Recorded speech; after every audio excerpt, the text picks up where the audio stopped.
Hello everyone, this is your friend Naruto Nexus 2.0 and we are back with a new fanfic. Which is what if Naruto was adopted by Madara's sister and hated by Kushina and Harem Part 1. And if you enjoy this fanfic then please press the like button and subscribe to my channel for more fanfic like this. And now let's start the fanfic. Naruto was born 6 years ago on this day October 10th to Namikaze Minato and Uzumaki Kushina, but the strongest known demon the Kyuubi no Kitsune attacked the village not even a few hours after he was born. He was under the control of Madara's eternal Mangekyo Sharingan when he attacked. Minato the Yondaime Hokage and Konoha no Kiroi Senko summoned the boss Toad Gamabunta so he could get close. The Yondaime had tried to find a way to stop the nearly all-powerful fox, but the only way was to seal him using the Shiki Fujin to summon the Shinigami who took the Kyuubi's soul and sealed within young Naruto's body. Naruto's mother Kushina survived his birth, but the loss of Minato was too much for the red-haired woman, and the fact that Minato never told her that he'd have to seal the Kyuubi inside him. She tried to kill Naruto, but Sarutobi, Kakashi, Rin, and Jiraiya intervened and stopped her attempt, and each of them were disgusted with what she attempted to do to her own son. Kushina had another child a few seconds after Naruto, a little girl who she named Kasumi, and they both lived in the Namikaze estate, and Kushina left Naruto at the mercy of the wolves. While Jiraiya was still the boy's godfather, he couldn't stay in the village due to the fact that he was in charge of the village's spy network but would always send Naruto presents and money for his birthday. Kakashi and Rin begged Hiruzen to let them adopt Naruto in honor of their sensei, but thanks to the civilian council that attempt was irrelevant, but Hiruzen did allow them to help Naruto learn basics like reading, math, speech etc. And since Kakashi was an Anbu captain and Rin was the director of the hospital, they had very little time to visit, but they would on their days off. Thanks to the elders and civilian council, Naruto was dubbed as the Kyuubi's incarnate, and the civilians along with a few ninja wanted Naruto dead. The only ones that trusted in the Yondaime's skills were the clan heads, minus Fugaku, civilians and ninja that were close friends to Minato, and the Anbu. Right now a 6-year-old Naruto Uzumaki Namikaze was being chased by a mob of civilians and a few ninja who were screaming, "Kill the demon!" and "Avenge the Yondaime and our loved ones." One of the Chunin threw a shuriken at Naruto and it embedded into the back of his leg. Said blonde cried out in pain but screamed even louder when a few more hit him in the back, thigh and shoulder. He collapsed into the ground and the mob started to cheer and slowly advanced towards the whimpering and crying boy who was trying to crawl away, but every time he moved the pain became worse. The Chunin that threw the shuriken had looks of glee on their face and were about to throw more until the sound of chirping echoed through the dark streets and the cry of Chidori was heard. That was when the sound of electricity piercing flesh was heard, and the Chunin that was in the middle had a lightning-induced hand shoved through his chest and out his back, and blood seeped down the Leaf Nin's chest. The other Chunin leapt back and watched in horror as one of their own was killed by an Anbu wearing a dog mask and had gravity-defying silver-gray hair. The sickening sound of a hand ripping out of flesh was heard, and the Chunin fell over and laid there motionlessly with his right arm coated and dripping with blood. Behind his mask, his left eye glowed red and 3 tomo spun around rapidly. "If you fools value your lives, then I suggest you back away now." Inu ordered, releasing ki on the fools that would dare harm his sensei's son. That was when a female wearing a long-sleeved black shirt that hugged her upper body, and pants that hugged her lower body along with what looked like a white skirt that had a long slit on each side appeared. She had smooth shoulder-length brown hair with purple markings on her face and dark brown eyes and a tan skin complexion. She was Rin Kazama. She was currently kneeling down and healing Naruto's injuries. Said blonde looked up and smiled weakly with blood seeping out of his mouth and going down his lip. "Oh Oni-chan." Naruto weakly said, and said female looked down at him and smiled sadly. "Don't talk Naru-chan, everything will be fine," she said softly and started to slowly pull the shuriken out while said blonde winced in pain. That was when one of the Chunin stepped forward. "Step away from the demon. That creature doesn't deserve to live," he yelled while the mob cheered in approval. Kakashi on the other hand stood in between the bloodthirsty mob and Rin and Naruto while recreating the Chidori. Rin managed to successfully remove the shuriken, and when she heard that they wanted to kill her Otudo, she got up on her feet and performed a few hand seals. Chakra no Mesu, she said, and her hands glowed and they sounded like buzz saws and got ready to protect Naruto. Unknown to the mob, a woman who was 5 feet 6 with long raven-colored hair that stopped to her waist that was a little spiky and also had red eyes with 3 tomo in them was watching the event with rage and disgust on her face. She wore a pink haori that had the pictures of phoenixes and fire on it similar to the Shunsui wears in Bleach, and also wore dark red samurai-like armor that was similar to the one Hashirama, Tobirama, and Madara wore an Akunoichi outfit which consisted of a black kimono-styled blouse that had black sleeves with red flames licking the tips, and also wore a mesh shirt that showed a little of the cleavage from her D-cup that were perfectly fit, meaning they weren't too big or too small. She also wore a long skirt that had 2 long slits on the sides that stopped to her lower thigh and showed off her flawless legs. A mixture of red and back bandage wrap was wrapped around her ankles, the middle of her feet and around her shins, and wore black sandals that were similar to the ones the Senju brothers wore. All in the entire outfit accented her very goddess-like figure. She also wore crimson nail polish and red lipstick on her lower lip, and she also wore black eye shadow over her eyes, like Kurenai does. Her Sharingan eyes glowed in the dark under the moonlight, and she clenched her fists to the point where they popped. She is Himegami Uchiha, Fire Goddess, the elder sister of Uchiha Madara and Izuna, the first wielder of the Mangekyo Sharingan, Eternal Mangekyo Sharingan, and the strongest and oldest Uchiha to live. Currently she would be pushing 100, but due to the fact that she gained the Eternal Mangekyo Sharingan from Inari the Fox God, she gained eternal life and youth. Not only that, but she was the only Uchiha whose eyes were actually blessed by the 3 goddesses Tsukuyomi, Amaterasu, and Susanoo, due to the fact that she never lusted for power, nor did she gain the 4th stage of the Sharingan by taking the life of a loved one. She did the exact opposite by having the desire to protect those precious to her and give her life for her loved ones.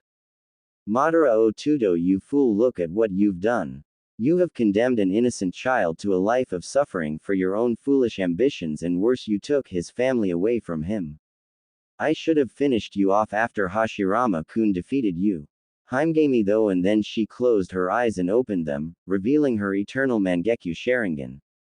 Her version was in the form of a 6-bladed windmill shuriken, and the inside had an atomic flower shape in them, and in the middle was a black pupil. Don't worry, Naruto-kun. I'll take you in as my own and make up for what my foolish little brother did to you and your family. Himegami spoke and vanished in a flash of red lightning. There's no way we're gonna let you fools harm this boy. If you want him so badly, then you'll have to get past us. Kakashi said while Rin nods in agreement. The Chunin growled and pulled out a kunai, as did the others, while the mob pulled out their own weapons. Fine then. We'll kill you demon lovers and the Kyuubi brat. Let's get them. The Chunin yelled and the mob charged. Kakashi and Rin were inwardly cursing due to the fact that they were outnumbered. I have no choice but to use that, Kakashi said, and started to channel a lot of chakra into his eye in order to activate his Mangekyo Sharingan. Amaterasu, said a calm and feminine voice. That was when a wall of black fire rose from the ground and appeared in between Kakashi, Rin, and Naruto. The Chunin that was charging full speed towards the 3 saw the flames and couldn't stop himself in time to avoid the black flames and fell right into it. The man fell down onto the ground screaming in agony and thrashing around as the flames devoured him and then reduced him to ashes afterwards. Both Rin's and Kakashi's as well as the mob's eyes widen when they see this. Kakashi-kun, did you? Rin asks, and the man shook his head while the Chidori dissipated. No, Rin-chan, I didn't do this. Kakashi answered and wondered just who created the wall of black fire. That was when the black fire formed into the head of a dragon and roared, frightening the mob. It suddenly shot forward and engulfed half of the mob, who didn't even get the chance to cry out in pain and agony before being reduced to ashes. Kakashi, Rin, and Naruto were shocked and amazed at how the flames morphed into a dragon and reduced half of the mob into ashes. The flames suddenly dissipated. Haimgami appeared with her dark blue chakra flaring around like wildfire. Kakashi and Rin were shivering at the amount of power she was emitting. Sweet Kami, I've never felt this much power emit from someone. It feels like it's on par with a Biju's. The copy Nin thought, but his eyes widen when he sees her eyes. Shish, she's an Uchiha, he said, and Rin's eyes widened in surprise. That was when Haimgami spoke up. You people are a disgrace to the village and the people who gave their lives so that this place can prosper. Now you will experience the pain this boy's had to endure for the next 48 hours. Tsukuyomi, she said, and that was when the mobsters each cried out in agony and collapsed on the ground, crying and flailing around until they each had a blank stare on their faces and bodies remained motionless. Haimgami then sighs and turns her attention towards Kakashi and Rin, who tense up. The female Uchiha smiles. Don't worry, I can tell you two are no threat to the child, so I won't attack you, she says, and they relax their guard. She then turns her attention towards Naruto, who looked nervous under her gaze. She then walks over to him, kneels down, stretches her hand out and placed it on the boy's cheek, which made him freeze. Kakashi and Rin thought she did something to him. It's all right, little one, I'm not going to hurt you, she said, and gently scooped the boy up in her arms and held him close to her warm body. At first Naruto was afraid that she would hurt him, but when he looked into her eyes he saw nothing but warmth and protection in them. They were the same like Rin's, Kakashi's, the Ichiraku's, and the Sandame's. Naruto accepted the embrace and fell into the warmth. That's right, Naru-chan. You'll finally get the mother you always wanted, she said, but then frowned when she sensed a powerful chakra in their location. Speaking of mothers, Kakashi and Rin also sensed the chakra and turned their attention to a woman who appeared to be in her early 30s, had long red hair and violet slitted eyes, and wore a red and black outfit on her hourglass-like body and a black flak jacket. She was Kushina Uzumaki Namikaze, the woman who abandoned her firstborn, and from the look in her eyes she was not happy. Where do you think you're doing with my Sochi Uchiha? Kushina spat the name out like it was poison in her mouth. A year back Kushina read the scroll that was given to her by Sarutobi after the Kyuubi attack and read it. It was written by her late husband Minato, and it explained everything about the seal and its effects on Naruto. After she had tried to kill Naruto, Kushina had been horrified at what she had tried to do and wanted to make it up to her firstborn in any way she could, but Sarutobi prevented her from doing that and had forbidden her from approaching Naruto until he deemed her sane enough to be trusted to go near him. Haimgami, on the other hand, kept her cool, calm gaze on the red-haired woman. Kushina glared coldly at the Uchiha that held her child. I will ask you again, Uchiha, where are you going with my Sochi? She demanded. Said female Uchiha smirks. Simple. I'm giving the boy you abandoned a mother he rightfully deserves, and unfortunately for you, you aren't the one, she answered, which pissed Kushina off and said Redhead's fists ignited and violet-colored fire covered both of her arms. Apparently Kushina possessed one of the most powerful body-based bloodlines that ever existed. It was known as the Kanpeki Karada. Perfect body. Credit for this bloodline goes to Elemental Demon Sage. This bloodline gave the user certain abilities like the creation and manipulation of all the elements and sub-elements, and once mastered, the wielder can manipulate them at will. It also gives them absolute energy control, giving them the ability to have perfect manipulation of the body's multiple energies like chakra, reiki, and yokai. The user is also in a sense superhuman and a pseudo-immortal. The abilities were high-speed regeneration, increased muscle density and flexibility to give the body unmatched strength, speed, stamina, agility and flexibility, and the bone density is increased to the point that the bones, while still weighing the same as normal bones, become unbreakable and stronger than steel.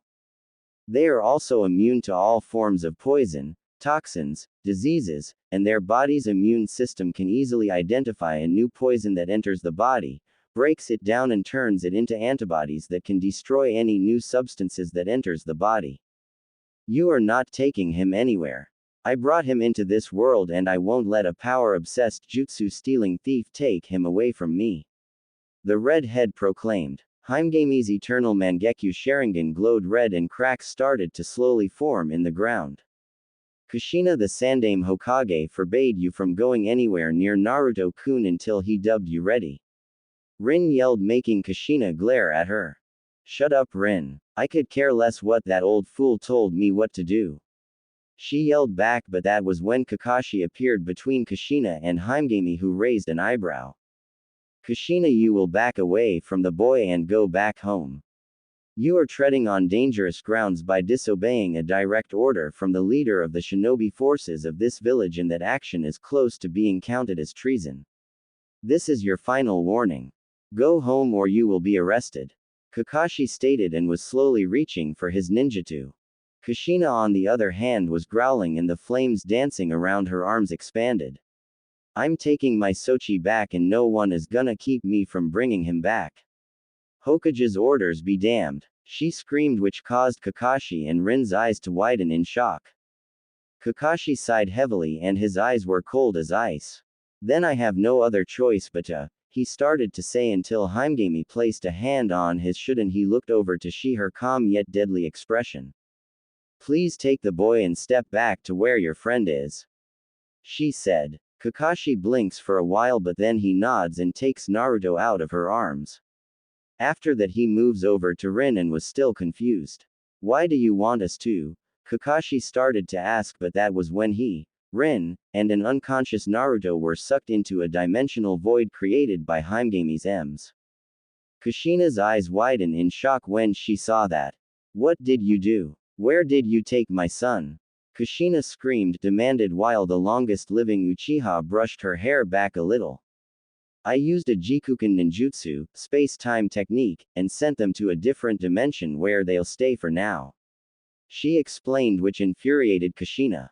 You bitch, bring my son back here now, she roared while her eyes became stilled and her hair spiked up a little. Heimgame, on the other hand, smirks. Why should I? You're no longer his legal since you tossed him aside like garbage and revoked your right to be his mother. Your loss is my gain because I intend to give Naru-chan a mother that'll love and support him, and no one is gonna stop me, especially not you, she replied. Kushina, on the other hand, trembles in rage and then a dark smirk appears on her face. Then I'll just have to make you, she said, and charges at her with violet fire trailing behind her. You can try, little girl, she said, and in a flash of silver light, a silver scythe called the Tenrai Tsukikirit, Divine Moon Cutter, appeared in her right hand and twirls it. You can try. That was when silver-white lightning channeled through the scythe and she got into a bojutsu stance. Hokage Tower. Hiruzen was currently in his office looking through his orb at the fight between Kushina and the mysterious Uchiha, and Kushina wasn't faring well against her, but that wasn't the problem. He couldn't sense Kakashi's, Rin's, or Naruto's chakra anywhere. It was almost as if they didn't exist in this plane anymore. He was also pissed that Kushina had the nerve and gall to disobey his direct orders in staying away from Naruto. He knew she wanted him back after reading the scroll Minato left her, but he questioned her sanity and put a restraining order on her, fearing for his surrogate grandson's life, and there was also the fact that she was beyond obsessed with getting him back. He stood up and snapped his fingers, which caused 6 Anbu to appear kneeling before their leader. Let's go, he said, and they shunshin out of the office.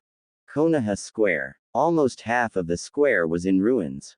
Craters, scorch marks, and buildings that were either reduced to rubble or cut cleanly in half covered the current battleground, and smoke rose from a few of the buildings and craters. Another explosion occurred and Kushina was leaping out of the rising smoke and landed on the ground, skidding back a little. Her body was littered with cuts, bruises, and her clothes were torn a little. Her hair was messy and dirt as well as dried blood was on her outfit. Damn it. No matter what I do, she's always one step ahead of me. How can an Uchiha be this strong? She said in frustration. That was when a calm and stoic Heimgame appeared in front of Kushina, shocking her. Before she could react, Heimgame kicked Kushina in the stomach and sent her flying towards a brick wall. Said redhead cried out in pain when she hit the wall hard, and an imprint of her body and a crater formed around the wall. Kushina looked up at an unscathed Heimgami with hate in her eyes and started to channel lightning chakra into her left arm and lift it up, but that was when the female Uchiha grabbed her wrist and instantly snapped it, making the technique disappear. Kushina gritted her teeth in pain but knew her broken wrist would heal, but then her eyes bugged out and she vomited out blood because Heimgami punched her in the torso hard, and the sound of her ribs breaking and her internal organs swishing entered her ears.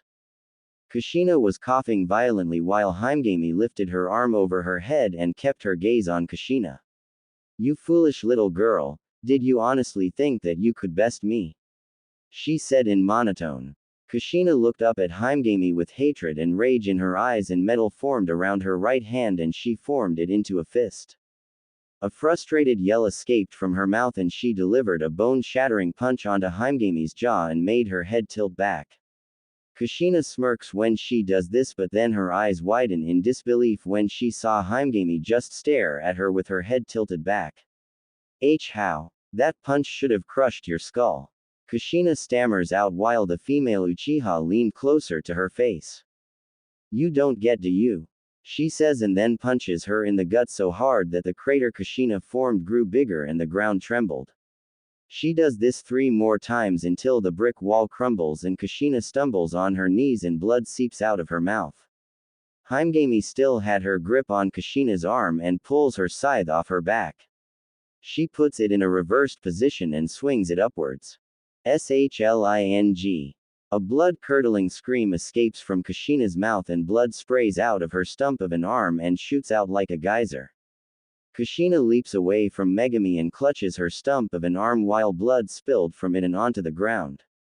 Heim wipes the blood off her scythe, tosses the arm aside, and turns around with her M's glowing. "The next thing that'll go will be your head," she said coldly while the silver edge glistened in the moonlight. She started to make her way towards Kushina but stopped when she heard the red head laughing darkly. Her eyes widened a little when she saw a purple aura surround Kushina's body and the bleeding stopped. Her hair waved around wildly and she slowly stood up and placed her arm to the side.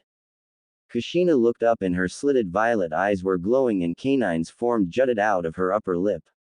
She smiles and holds her stump out and it starts to shift and ripple.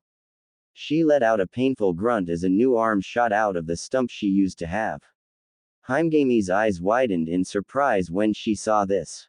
Kushina inspects her new arm and closes it into a fist while her old arm melted into the ground. "You can go ahead and cut my head off. I'll just grow it back like I did my arm.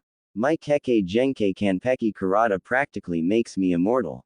You can lop off my head, arms, legs, stab me in all of my vital organs, and even throw me into a pool of the strongest acid that exists. It still won't be enough to kill me. I have to say this though," she said as she cracked her neck. "You're the first person aside from my koi and parents to actually remove a limb and do this much damage to me." Heimgami's surprised state recedes and she smirks. "I see. But even if you can't be killed under normal circumstances, there are other ways to an immortal like yourself. I should know since I had a few encounters with your clansmen and killed them," she said, making Kushina's eyes widen. "Even with your ancient bloodline, you're still no match for me. Before you or your parent were a gleam in your ancestors' eyes, I have fought and lived through countless battles, slayed thousands of ninjas, and I was the only one to ever defeat the Shidaime Hokage in combat," she said. Kushina's eyes widen in disbelief when she heard. Impossible. There's no way you can be alive. You'd have to be over 100. Kushina cried while Heimgami smirks. "You are correct. I am over 100 and I am the strongest Uchiha to live in this world. Not even my little brothers Madara and Izuna could match me in skill even if they went all out. The same went with Hashirama and his brother Tobirama.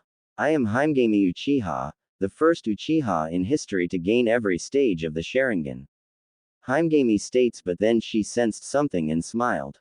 "So the little monkey is still alive," she said with a small smile on her face. Kushina was confused at the statement and turned head into the direction Heimgami's eyes were aimed at. Said Uzumaki's eyes widened when she saw Hiruzen Sarutobi, who give her a stone-cold glare. Alongside of him were 6 Anbu, but then they vanished and landed onto the ground where Kushina and Himegami were, and the man wasn't happy. Kushina Uzumaki Namikaze, you've got a lot of nerve to go against me and my orders concerning you and your son. He said in a cold tone, and also directed his ki on the former wife of Minato Namikaze. Hiruzen may be old and one of the few Kages to live past his prime, but he is still the strongest ninja in the village aside from his students Jiraiya and Tsunade. But Sarutobi, she wouldn't give me back my, she stammered out, but then her knees buckled when he released more ki on her. Silence. He roared, which made her shut up. I gave you a direct order not to go near Naruto until I deemed you sane enough to approach him, especially when you made an attempt to kill him when you found out Minato sealed the Kyuubi in him. You are no different from half of the fools in the village who can't tell the difference between the jailed and the jailer. Bear, hawk, wolf, and tiger, take Kushina to Ibiki for disobeying a direct order from her superior, and after that she is placed on house arrest until I revoke it. He said. A look of shock and anger appeared on Kushina's face. Why, you can't do that? She screamed until Hiruzen's chakra flared and made the ground crack. I am the Hokage Kushina, the ruler of this village and the shinobi that inhabit it. My word is law and what I say goes. He bellowed. You should consider yourself lucky that I don't have you do time in prison for going against me, but I will not do that to Kasumi-chan and have her suffer for your stupidity, but this is your last and final warning. Stay away from Naruto or else you will regret it. He said harshly and snapped his fingers. Before Kushina knew it, she had chakra-suppressing cuffs on her wrists, and both Bear and Wolf grabbed her shoulders and shunshin away, as do Hawk and Tiger. Hiruzen turns his attention to Himegami, who was watching the event, and spoke up. Now may I know who you are, why you damaged village property, and what you did with my 2 subordinates and Naruto? He asks while she smiles. Now is that any way to greet an old friend, little monkey? Himegami asks, which confuses Hiruzen until his eyes widen when she called him, little monkey. Only one person ever called me that, but she disappeared during the founding of the village and when Hashirama-sensei became the Shadaime Hokage of the village. Himegami-sama, is that really you? He asked, and his answer was her nodding and grinning at the stumped man. But how? How are you still alive and look the same when you left Konoha? He asks. Himegami's smile formed into a frown and she had a serious expression on her face. I'll explain in due time first. A swirling vortex appeared around her, and Kakashi, Rin, and Naruto's sleeping form appeared, and said Blonde was sleeping in Rin's arms. The 2 ninja blinked in confusion and looked around to see they were back in Konoha. What the? How? When? Where is? Kakashi said, scratching his head in confusion as he saw the destruction and then saw the Hokage and Himegami. Hokage-sama, where did we go and what happened to Kushina? The copy ninja asks because he was confused as hell, as was Rin. Hiruzen chuckles and tilts his hat up. Kushina is having a little chat with Ibiki and Anko, and afterwards she is on house arrest. The rest will be explained in my office. He says, and the man looks at Cat and Falcon. Get a construction crew to clean up this mess. He ordered, getting nods from them, and they shunshin away. After that, the 5 of them headed back to the Hokage Tower, where Sarutobi started to explain everything to Himegami. Said female Uchiha, on the other hand, was not happy, and Hiruzen could tell from the disappointment and angry look on her face. I can't tell you how disappointed I am in you, Hiruzen Sarutobi.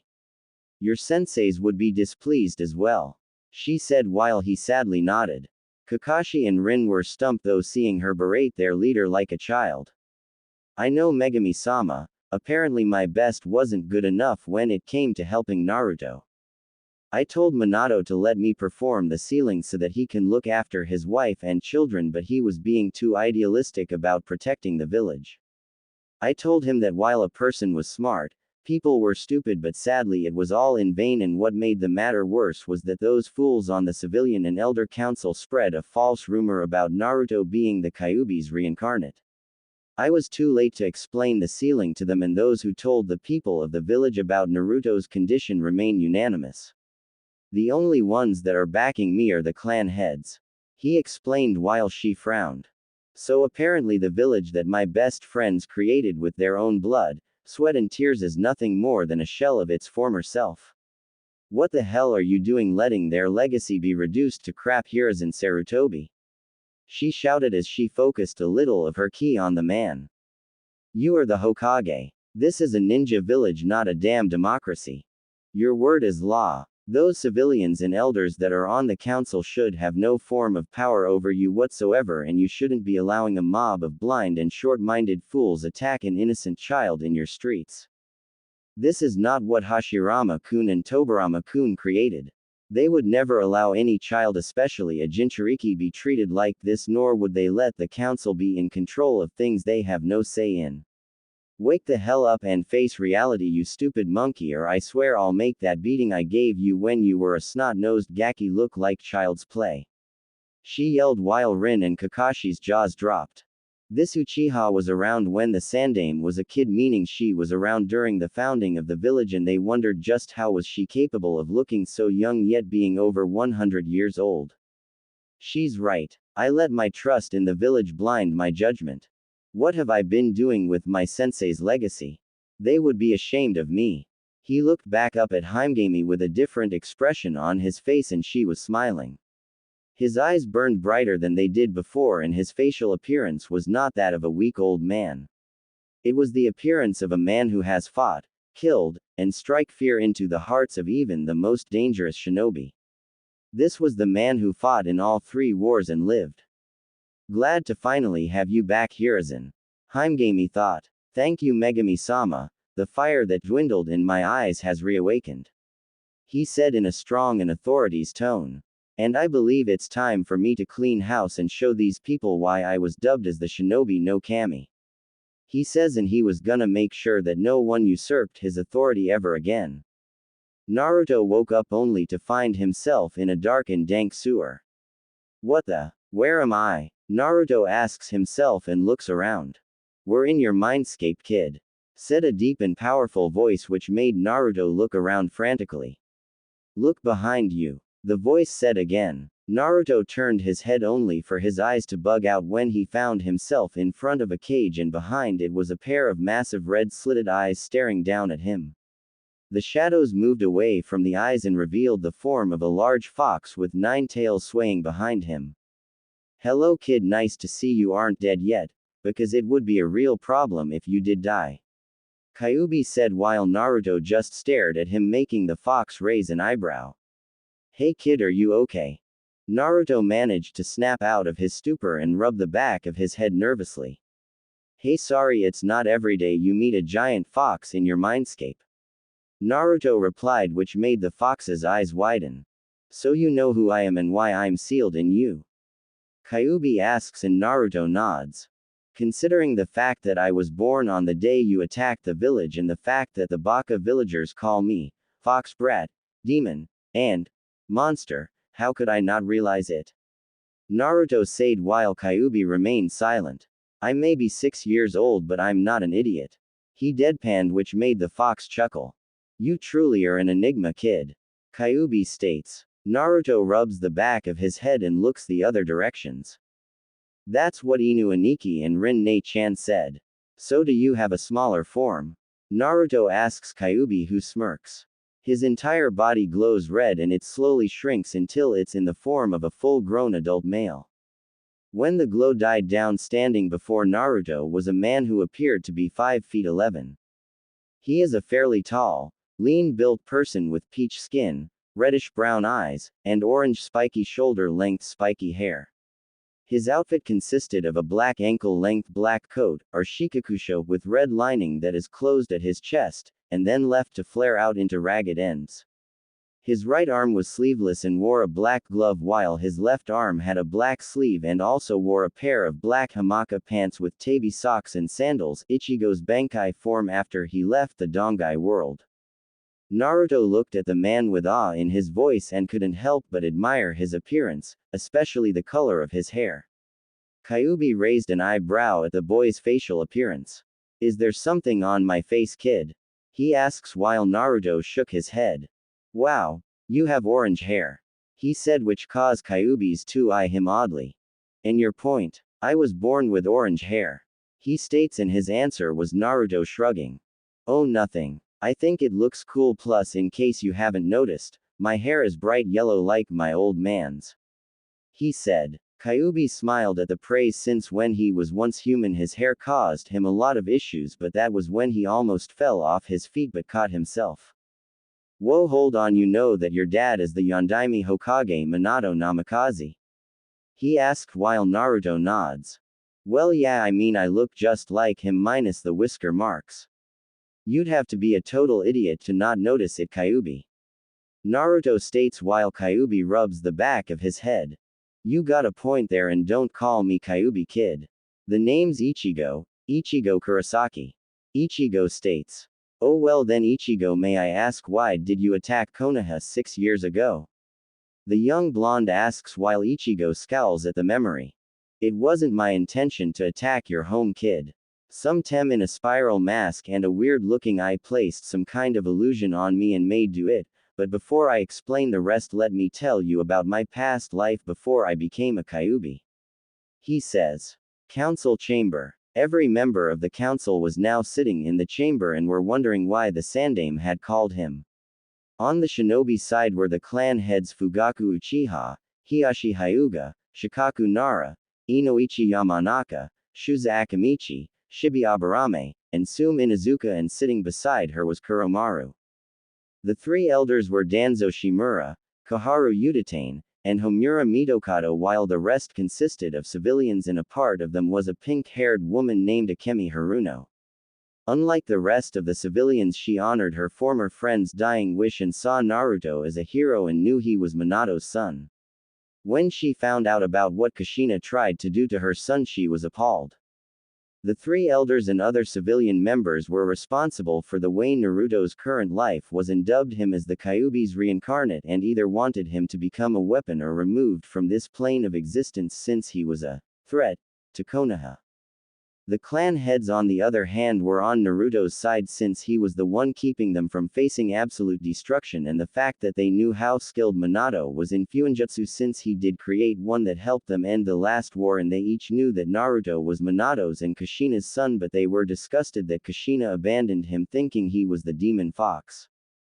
While they all pondered on this, the door opened and Hiruzen entered the room with an expression that radiated power and authority. Following behind him were several Anbu that were in full battle gear and looked as if they were preparing to go on a dangerous high-ranking mission, and were now walking around the confused counselors until they surrounded the confused members and stood around them, not making a sound.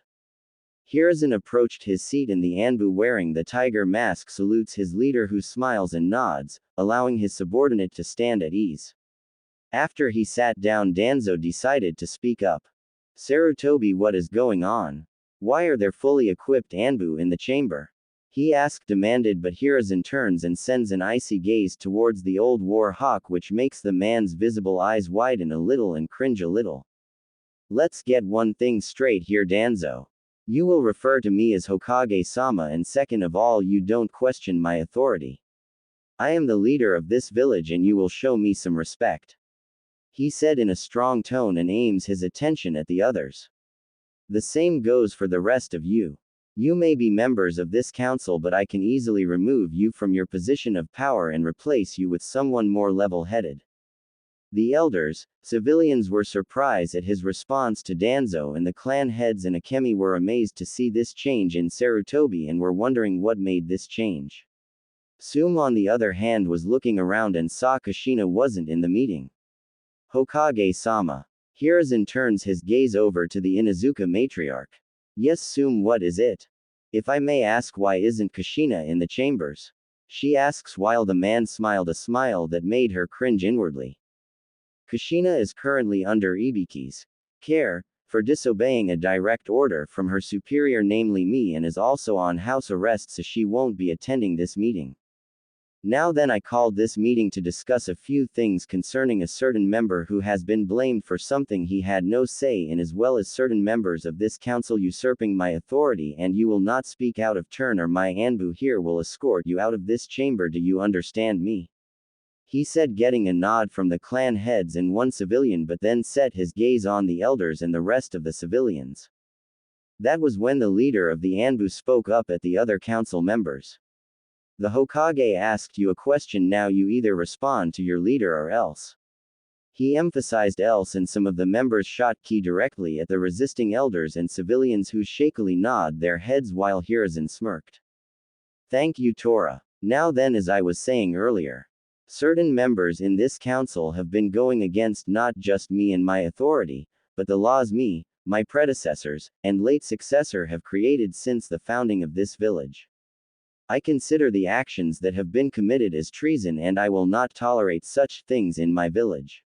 One example would be the condition of Naruto Uzumaki Namikaze. He said, and saw the civilians and elders growl and were about to speak out, but when they felt the sharp ends of the kunai the Anbu had pointed to their backs, they shut it up. Hiruzen then locks his hands together, and rests his chin on them and scans the room like a predator does when it searches for the weakest and most vulnerable prey. I already have a list of names on the ones who have broken my law concerning Naruto, and that this group is responsible for spreading false rumors about him being the reincarnation of Kyuubi. He said, and noticed a few of the civilians sweat a little and tremble slightly, and that the three elders were looking nervous, and he smirked inwardly. Not only that, but a certain someone in this group has been keeping an organization that I disbanded active, and certain members have been supporting it secretly. He then aimed his glare at Kaharu, Homura, and Danzo.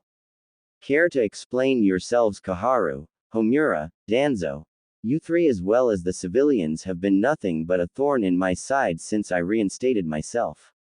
He said as he slowly stood up and focused ki on them.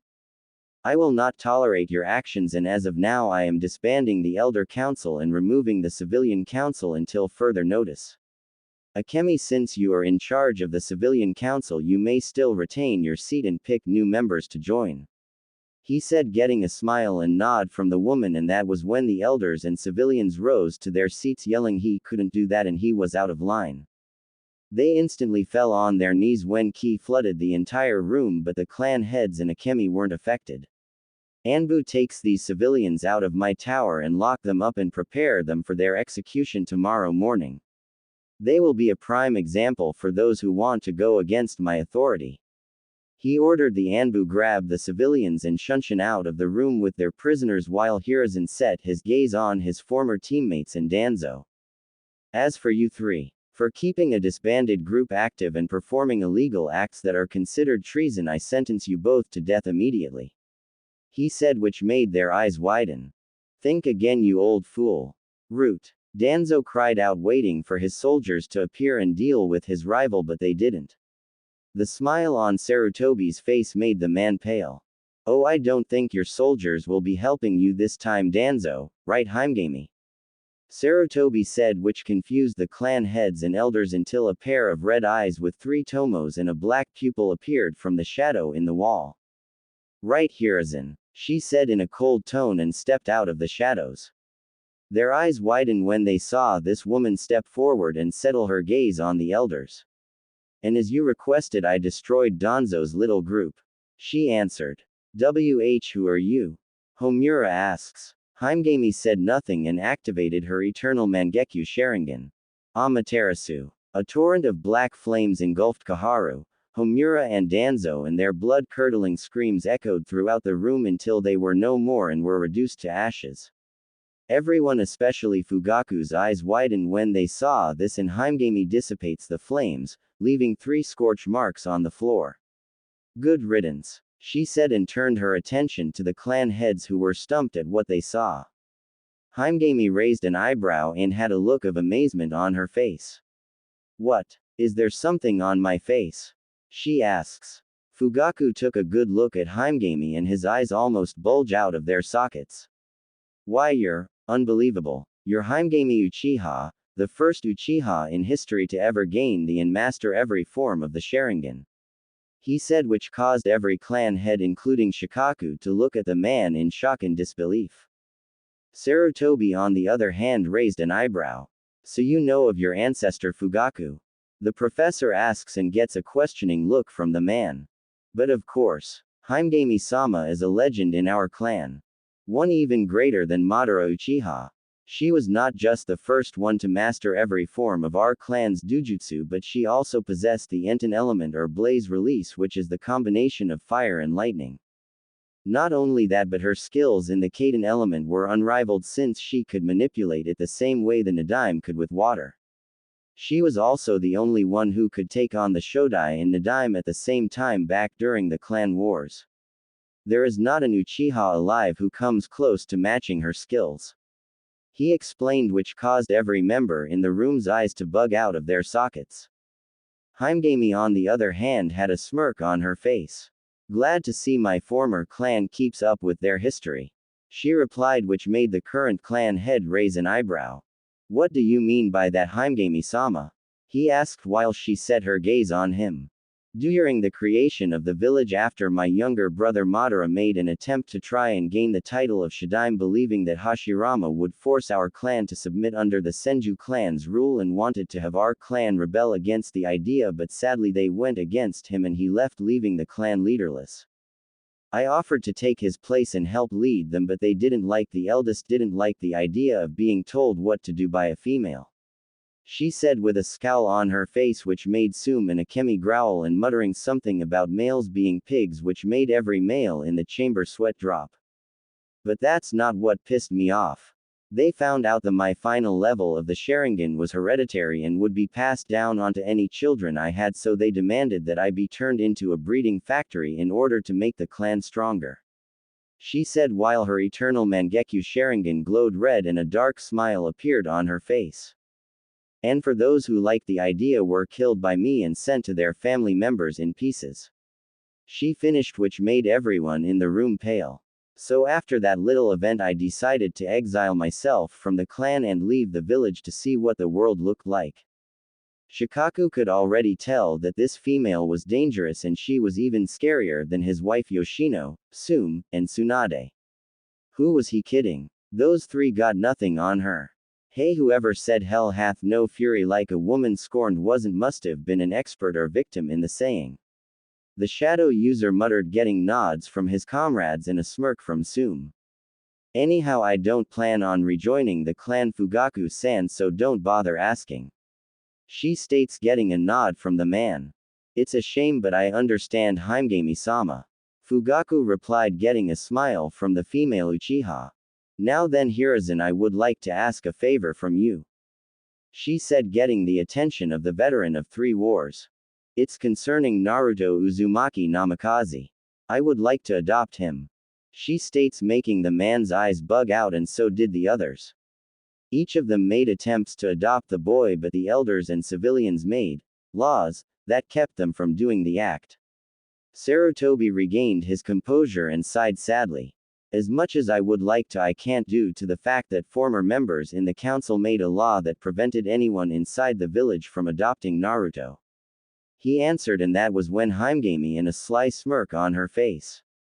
True, but did their law include anyone that lived outside the village, she asked. Hiruzen stared at her for a few minutes, but then something ticked inside his head and a huge grin slowly formed on his face. Loopholes, you gotta love 'em, she said, brushing her hair back. Also, when I adopt Naruto, I plan on doing a blood ritual that'll make him my biological son, she states, which made Hiruzen raise an eyebrow in confusion. The ritual requires me to use my blood and merge it with the person of my choosing, and if my blood accepts the person to be a biological member of my family, then he'll not gain my genes, but he'll also gain my bloodline, she explained. Sarutobi took the info in and spoke up. Very well then, but the problem now would be your lodging, he stated, and that was when Fugaku spoke up. Why not give them the Senju compound that's behind the Hokage mountain? Ever since Tsunade-san left the village, the place was nothing more than a historical monument, and it's the only compound available at the moment, the clan head stated. Hiruzen and the others agreed to this, and the leader spoke up once again. That'll definitely work, don't you agree, Himegami? The female Uchiha smiled and nodded. Yes, that's an excellent idea, she says. After Hiruzen dismissed the clan heads, he led Himegami back to her office where Kakashi and Rin were watching a sleeping Naruto. Said blonde was currently resting his head on Rin's lap while Rin gently stroked his hair with her hand. That was when Naruto stirred a little in his sleep and opened his eyes and saw Rin, Inu, Hiruzen, and the same woman who comforted him in the office. "Nei-chan," Naruto said quietly, which got Rin's attention. "Hey Naru-chan, did you enjoy your nap?" She asked warmly and got a nod from the blonde, who slowly sat up and turned his attention to Himegami. "You're the one who saved me from those people earlier." "Thank you," he said gratefully, and she smiled warmly at the boy. "You're welcome, Naruto-kun," she replied until she saw the sad look on his face. "So what's gonna happen to me now? I don't want to go back to that orphanage since the people there treat me like crap and hardly ever feed me, and the apartment you gave me, Saruoji, was burned down," he said sadly, which caused Rin's and Kakashi's eyes to widen in shock and anger, while Hiruzen was seething inwardly and made a note to have a chat with the matron of the orphanage. Himegami's eyes flashed red for a few seconds and her right hand started to twitch dangerously, but she calmed herself down. "No need to worry, Naruto-kun, because you're gonna be adopted," he said, which made the blonde boy's eyes widen. "By who? Is it Inu, Aniki, and Nei-chan?" he asks, and the two shook their heads. "Actually, I will be adopting you, Naruto-kun," Himegami said, and the boy turned his attention to her. "My full name is Himegami Uchiha, but I'm an exiled member of the clan, so I have no ties with the current clan," she explained, and Naruto's eyes started to become moist. "So you're gonna be my new Ka-san?" he asked with hope and happiness in his voice. Said Uchiha smiles, kneels down and holds her arms out. That was when Naruto ran into her arms and started to cry happily on her shoulders, while said Uchiha stood up with the boy in her arms and gently rubbed his back. Inu aka Kakashi was smiling behind his mask, and Rin was wiping away some tears from her eyes, happy that her little brother finally had a mother who would love him unconditionally, unlike Kushina. Sarutobi was happy for his surrogate grandson also. After the little scene, Himegami spoke up. "Now then, before I adopt you, I have to make you an official blood member first," she said, which confused Naruto for a while until Hiruzen spoke up. What she meant, Naruto, was that you'll have to go through a blood ritual in order for her to make you her biological son. What happens is that if her blood accepts you, you'll gain not just her bloodline, but you'll also gain a few traits during the procedure, he explained, and got an O from the boy. "So what do you say, Naruto-kun? Do you want to be my Sochi by blood?" she asks kindly while he thought about it. "If you're worried about those idiot villagers that still hold some form of resentment towards you, then don't worry. I'll destroy anyone that tries to harm a single hair on your head, and not only that, but I'll train you in the ninja arts and make you strong enough to deal with anyone who stands in your way." "Okay, I'll do it, Ka-san," Naruto said with a smile, but then frowned. "But what about her bloodline?"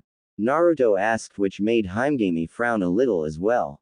"Regretfully, that woman's Kekkei Genkei is permanently hereditary, but when your genes alter, you'll more than likely be distant relatives, and I mean distant," she quotes. "The same would go with your father's genes," she explained, and Naruto nods. "Now then, let's get you ready for the ritual. You'll feel funny at first, but it's only temporary," she assured her soon-to-be son. Sealing chambers. Hiruzen, Kakashi, and Rin were in the room watching as Himegami placed red seals that she made with her blood around the room and on a shirtless Naruto who was laying on his back. After she was done, she took a notice at the Shikifuin seal that appeared on Naruto's torso and glowed red. She raised an eye at this and looked down at her nervous son. "Naruto-kun, before I begin, I have to do something first, so relax for a while," she said, and activated her eternal Mangekyo Sharingan, which started to spin rapidly. Naruto's eyes turned glassy for a while, and the seal on his stomach turned even redder.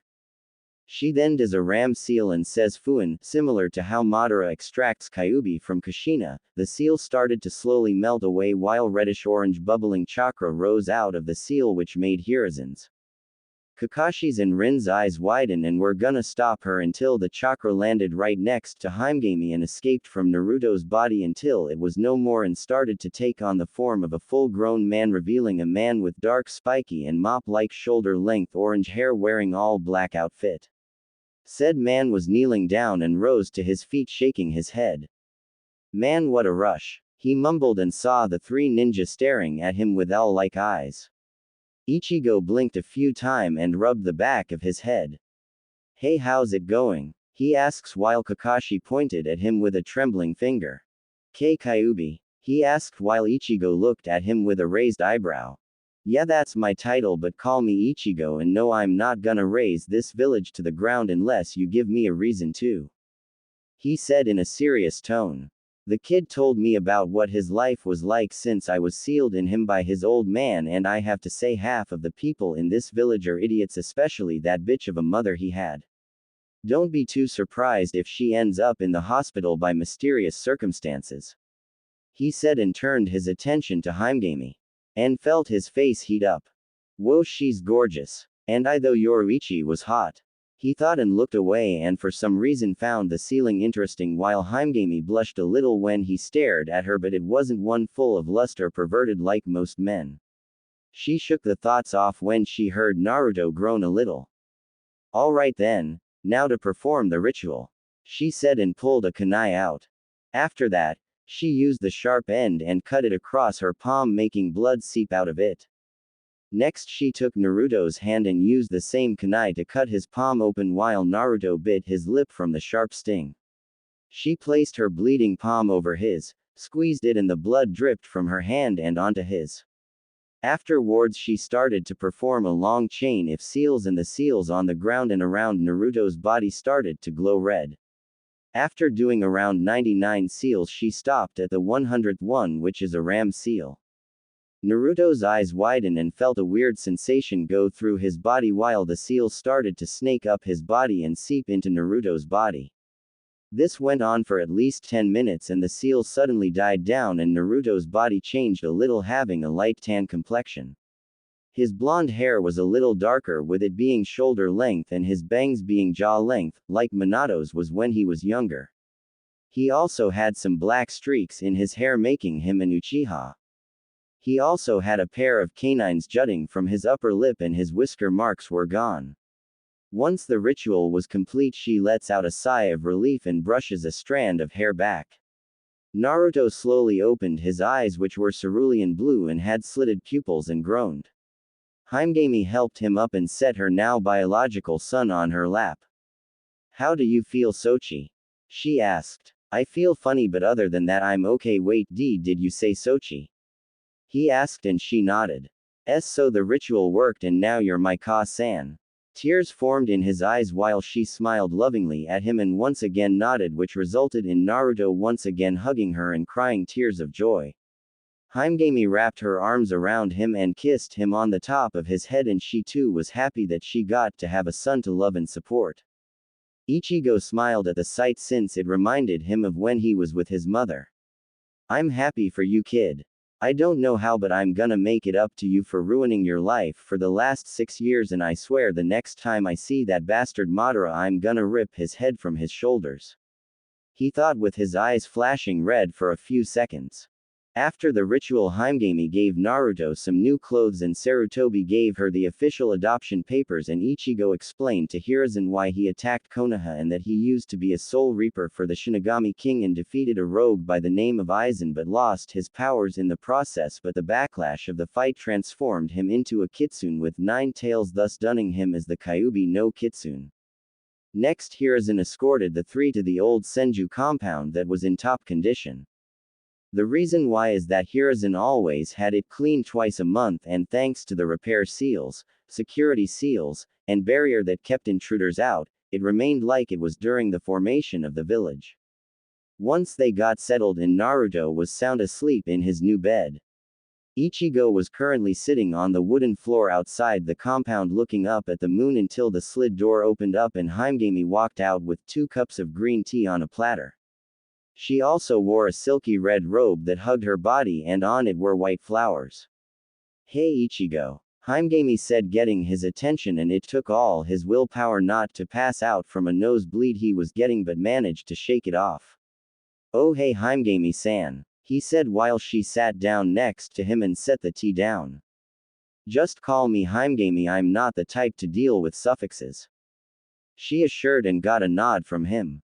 She handed him one of the cups of tea, which he took and drank, and she did the same. Afterwards they each talked about they did in the past, and Haimgami was amazed that Ichigo was once human who then became a Shinigami and saved the mortal and spirit realm from a rogue named Aizen. Ichigo was also impressed with how Haimgami was over 100 but still looked so young thanks to her final form of the Sharingan, as well as being blessed by 3 goddesses. What amazed him even more was that during her travels she also faced demons and monsters that make the hollows Ichigo faced look harmless, minus the Arankar and Basto Lord Ichigo fought in his life. They also joked around a little, especially when Ichigo told her about how hesitant he used to be around the opposite and mostly blamed his former sensei Yoruichi for it. After talking for a while, Ichigo took one of the guest rooms while Haimgami took the master bedroom that she redecorated. All in all, Naruto gained a family. Even though they were currently small, it would soon grow. Morning came and the sun shined down on Naruto's face, and said blonde groaned and shifted his body away from it and snored lightly. Afterwards he slowly opened his eyes only to see his room brighten up from the sunlight. He sat up, rubbed his eyes and yawned, stretching his arms out and looked around. Naruto smiled due to the fact that his room was twice as big as his apartment since it had a whole bathroom. For the first time in his life, Naruto was actually happy because he finally had what he always wanted, a family. That was when the scent of food being cooked entered his nose and he made his way out the room and towards the kitchen. When he entered the room, he saw his new mother in the kitchen and was humming and cooking breakfast. Naruto walked over to his mother and gently grabbed her robe, getting her attention. Haimgami turned her head only to look down and see her son smiling up at her while she smiled down at him. "Good morning, Ka-san," Naruto said while she knelt down and gave him a motherly hug and kissed him on the forehead. "Good morning, Sochi. Did you sleep well?" she asks and got a happy nod from Naruto. "Good. Now then, go on ahead and get yourself cleaned up for breakfast." "Okay, but where is Ichigo?" Naruto asked, looking around for the most powerful of the Biju. "He's currently getting us some things for the compound as well as some new clothes for you. He should be back soon," she explained, getting a nod from Naruto. "Okay then. Say Ka-san," Naruto said while she continued to cook breakfast. "Yes, Sochi?" Haimgami asked her son. "I was wondering, since I won't be going to the ninja academy until I'm 8, can I start my reigning as a ninja now?" he asked while she thought about it. "I don't see why not. The other clan heads are starting their children's training as shinobi, so yes, but we'll start off with the basics, okay?" she asked and got a happy nod from Naruto. "Now before we start later on today, Naruto-kun, I want you to focus your eyesight on me, okay?" she asks. Naruto blinked in confusion but nods and does that. After a few seconds have passed, Naruto's eyes changed instantly into a fully matured Sharingan with 3 tomo around the pupils. "Wow, Ka-san, I can see your chakra. In case you're wondering, Kakashi and Rin also taught Naruto about an energy shinobi used called chakra," he said while she had a look of surprise on her face. "Wow, you already have a fully matured Sharingan. You must have gained it during the ritual, and thanks to your Kekkei Genkei Kanpeki Karata you've gained the first level of the Sharingan. While you learn the basics, I'm gonna teach you how to use it properly and how to fight without it," she stated. "I knew my blood was strong, but to give him a fully matured Sharingan at his age is incredible. I swear, Naruto, I'll mold you into a strong shinobi like your father was. You'll not only surpass the other 4 Hokages, but you'll even surpass me and my brothers one day," she thought while Naruto deactivated his eyes and headed back to his room to get clean and dressed. 2 years have passed since Naruto was adopted by Haimgami and made her biological son, and when Ichigo joined the family, said former Shinigami was a great person to get along with and became a surrogate father to Naruto. For the last 2 years Himegami taught Naruto the steps in using the Sharingan properly and not rely on it, and even trained him in the basics like how to properly throw projectile weapons like kunai, shuriken, and senbon, also trained him in knowing the anatomy of the human body and how to set traps and use his surroundings to his advantage. Before she started to teach him jutsu, she had him do a couple of chakra control exercises in order for him to know how to use the proper amount of chakra in a technique.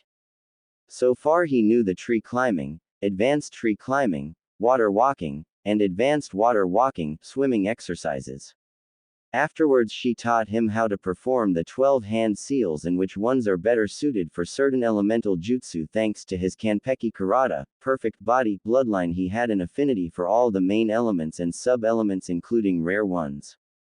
She also started to teach him the basics to ninjutsu, genjutsu, and taijutsu, and also started to train him in using different weapon varieties so that way he'd have an advantage over his enemies, and also started to train him in using one-handed seals. Ichigo also started to train him in the basics of kenjutsu as well as the martial arts he learned in his past life.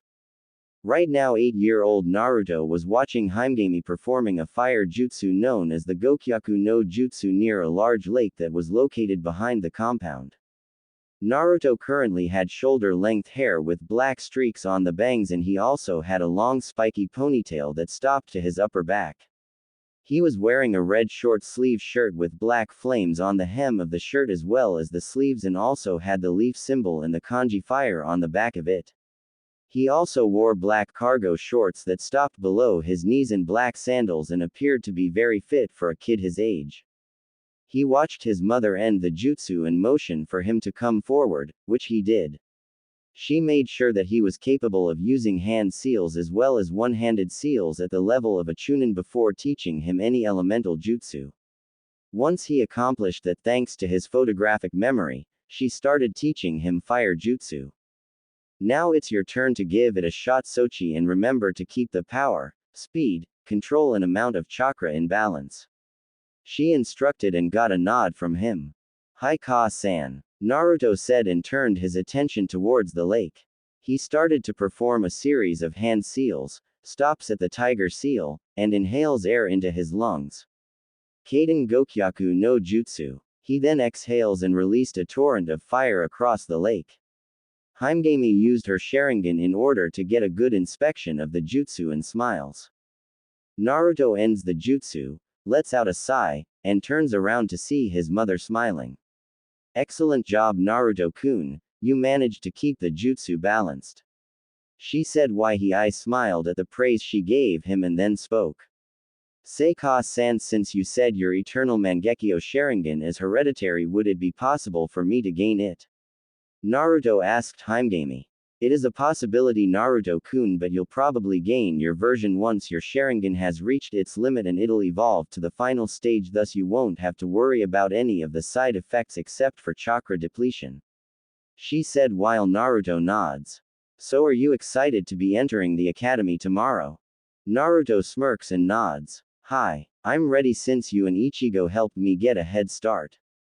Hopefully I can make some more friends there, and I'm pretty sure Hinata-chan will be in the academy too, but I think she's a little nervous. He stated while Himegami giggles and ruffles his hair. And I know you'll protect her from the bullies, right? She asked while he scoffs. Of course I will. That's what a friend does, right? So when are you gonna settle down with Ichigo and give me a sibling? He asked humorously, making Himegami blush a little. What are you talking about? She asked, which only made Naruto's smirk grow. Ka-san, I may be 8 but I'm very mature for my age. I've seen how you two stare at each other when you don't think no one's looking, and you like to spend a lot of time together alone.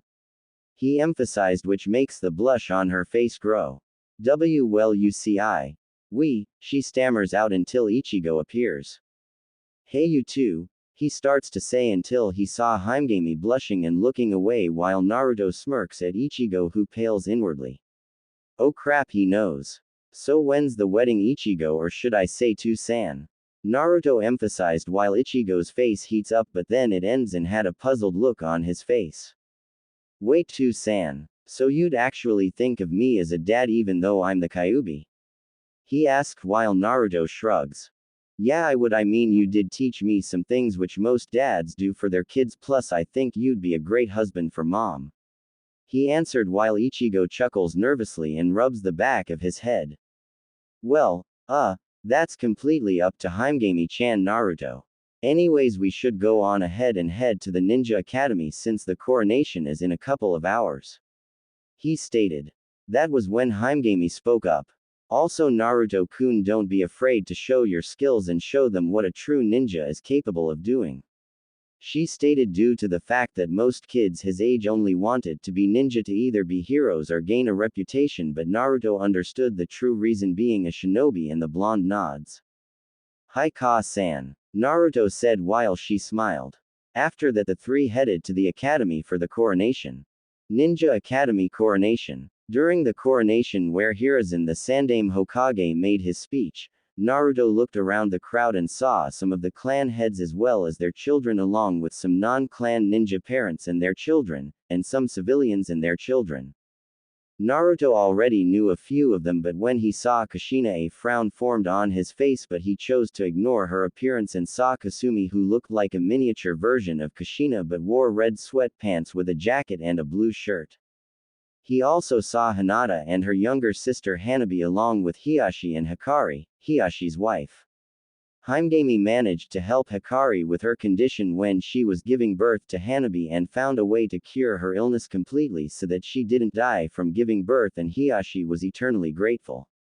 Ever since that day Naruto became best friends with Hinata and always looked out for her, especially when they're around Neji, who was always being a jerk towards her for no reason. Said Branch was always belittling Hinata for her kindness and said someone as weak as her would never amount to anything, but when that occurred Naruto reacted to his verbal abuse against his surrogate little sister by giving him a wicked right hook in the jaw and a black eye. Naruto smiled when he saw Hinata look a little nervous but still showed some form of confidence since she wanted to make her parents and little sister proud. He saw Akemi Haruno and a girl who looked like a miniature version of her with dark pink hair tied in a ponytail and jade green eyes. She was Sakura Haruno. A year ago when Naruto was in the park playing with Hinata, he saw a group of kids picking on her because they were making fun of the color of her hair, but he chased them off and asked Sakura if she wanted to play with him and Hinata for a while, and she agreed to it and later on became friends. After the coronation ended, the parents that knew each other started to talk to each other before their kids entered the academy. With Naruto. Naruto walked into the academy hallway and saw the other kids but was looking for Hinata, but when he saw an 8-year-old girl with blue hair tied into a ponytail he smirked and snuck behind her. Hinata on the other hand was looking around for Naruto, wondering where he was, unaware that he was behind her. Naruto then poked her in both sides, making her squeak and turn around only to see a smiling Naruto and then glomp the boy. Naruto-kun, I'm so happy you're here, she said happily while Naruto chuckles and returns the hug. It's great to see you too, Hinata-chan. So are you ready? He asks while she nods with a smile on her face. Hi, but I'm a little nervous, she answered while he smiles. Don't worry, you'll define. Unlike half of the girls in this place, you and a few others have what it takes to be real kunoichi. Plus you're the heiress of the Hyuga clan and you can do anything you set our mind to, he said, which makes her eyes light up. That was when he felt a hand touch his shoulder and turned his head only to see Sakura smiling shyly at him. Hey Naruto-kun, she said. Hey Sakura-chan, what's got you all nervous? He asked. I'm just worried I won't do great, she answered. Yes you will, because I'll be there to help you. Plus you're really smart since your mom is a major in academics and business and knows every single law about the village and knows her way around politics since she is the leader of the civilian council, he assured Sakura, who smiled and blushed a little. Thanks Naruto-kun, I'll do my best, she said. Afterwards they found their classroom, which was room 302, and entered. When they did, they saw some of the other clan heads' children like Shikamaru Nara, Choji Akamichi, Ino Yamanaka, Shino Aburame, Sasuke Uchiha, Tsukino Uchina, Kasumi Uzumaki Namikaze, and Kiba Inuzuka. Each of them had different thought. This is so troublesome. Shikamaru thought while snoozing off into La La Land. Munch munch, I wonder if mom packed my favorite barbecue, Choji thought while he ate some chips out of a bag. Oh my gosh, it's Sasuke-kun. He's so handsome. But who's the blonde boy with the streaks in his hair? Whoever he is, he can't be a match for an Uchiha. Ino thought as she set her gaze on the two boys. Shino was quiet. Whoa, that's the Hyuga princess. She's beautiful, but who does that blonde kid think he is sitting next to her? Kiba though as he ogled Hinata while said girl felt a shiver go up her spine. Naruto saw it and turned his head to see Kiba growling at him, but said blonde's eyes become as cold as ice, making Kiba back off and show him who the real alpha was. Two-san said that the Naruto kid was interesting because he was adopted by an exile from the clan. He is cute and from the looks of it is very strong. Itachi Ni-san also said there was something special about him. I wonder what it is. Sukina thought. HMPH. The blonde doesn't look that great. I don't see why Two-san would be interested in a nobody, especially if he's the son of an exile. Sasuke thought. Ka-san said to be careful around Naruto-kun, but I don't see what's so dangerous about him. Whenever I bring up his name, she becomes silent and changes the subject. Kasumi thought. That was when a chunin with a scar going across his nose and he head in a ponytail walked into the classroom and coughed to get their attention, which they did. Hello class, I'm Aruka Yumino, and for the next 6 years I'll be your teacher and teaching you the way of the ninja. In this class you'll be learning the basics in jutsu, chakra, and using throwing weapons and academics like math, science, reading, geography, and history. He explained, getting groans from most of the class while Naruto sweat drops. Is this guy serious? I've been waiting 2 years to join the academy only to learn the basics again. Great. Just great, he thought. 3 months later, Iruka was currently talking about the Shadaime Hokage who was the founder of the village. Naruto was pulling a Shikamaru and drooling a little. Said Chunin saw this and a tick mark appeared on his face. He suddenly pulled out a piece of chalk and launched it at Naruto. Said blonde caught the chalk without even opening his eyes, shocking the Chunin and most of the class. Naruto opened his eyes and yawns and looks at the piece of chalk. Sensei, why did you throw a piece of chalk at me? I heard everything you said. Iruka snapped out of his stupor and folded his arms. Really? Well then Naruto, would you like to tell the rest of the class about what I explained about the Shadaime Hokage? He asked. Naruto on the other hand was smirking inwardly. So he's trying to intimidate me, huh? Nice try, he thought and started to speak up. The Shadaime Hokage, also known as Hashirama Senju, was the founder of Konohagakure no Sato after the end of the clan wars and was also the leader of the Senju clan, a clan who was skilled in all forms of the ninja arts and feared throughout the Shinobi War, and also the village's first Hokage. He, along with his younger brother Tobarama Senju, who became the Nadaime Hokage after the first died, were the sensei of the Sandaime Hokage Hiruzen Sarutobi, who is known as the god of shinobi and professor. Hashirama also possessed a Kekkei Genkei called Mokuden, which was the combination of the water and earth element, and he used that ability to create the forests as well as the village. He also possessed the ability to control the 9 Biju using his Mokuden, which suppressed their chakra. He explained, which caused the class to remain quiet and Iruka was stumped. Did I forget anything? Naruto asked. No Naruto, you didn't. Excellent work. He said approvingly while Naruto smirks and falls back asleep, making the man as well as most of the students sweat drop, wondering if he was related to the Nara kid in any way since all they did was sleep. Target area. Iruka took the students outside so that they could work on their kunai training. So far Ino got a 5/10, Shikamaru got the same as did Choji, Kiba got a 4/10 much to his ire, Sakura got a 6/10, Shino got a 7/10, Hinata, Sukina, and Kasumi got an 8/10. Alright, next up is Sasuke Uchiha. Iruka said. Said Uchiha stepped forward, pulled out the practice kunai, and throws them at the target and manages to hit 8 out of 10 spots, and Ino and the fangirls squeal at how good he was while Hinata, Sukina, Sakura, and Kasumi's brows twitch at how loud they were. Good job Sasuke. he said while Sasuke walked out of the area and sent a smug smirk to Naruto, who rolled his eyes. Next up is Naruto. He paused and looked at Naruto since he didn't have a surname. Kurosaki. It's Naruto Kurosaki. Naruto answered, getting a nod from Iruka. Okay then, Naruto Kurosaki, you're up, he said. Naruto walked towards the targets and pulled out his practice kunai. After looking at the spots for a few minutes, he smirks and flings all of them at once, making Iruka's eyes widen as well as the other students. As he did this, the kunai hit every target's bullseye and they were embedded into the targets deeply. Unreal. A 10 out of 10. Excellent work, Naruto, Iruka said while Naruto nods and walks back towards the stumped class. Sasuke, on the other hand, was frowning and glaring at the blonde because he got a perfect score. Wow, Naruto-kun, you got a perfect score.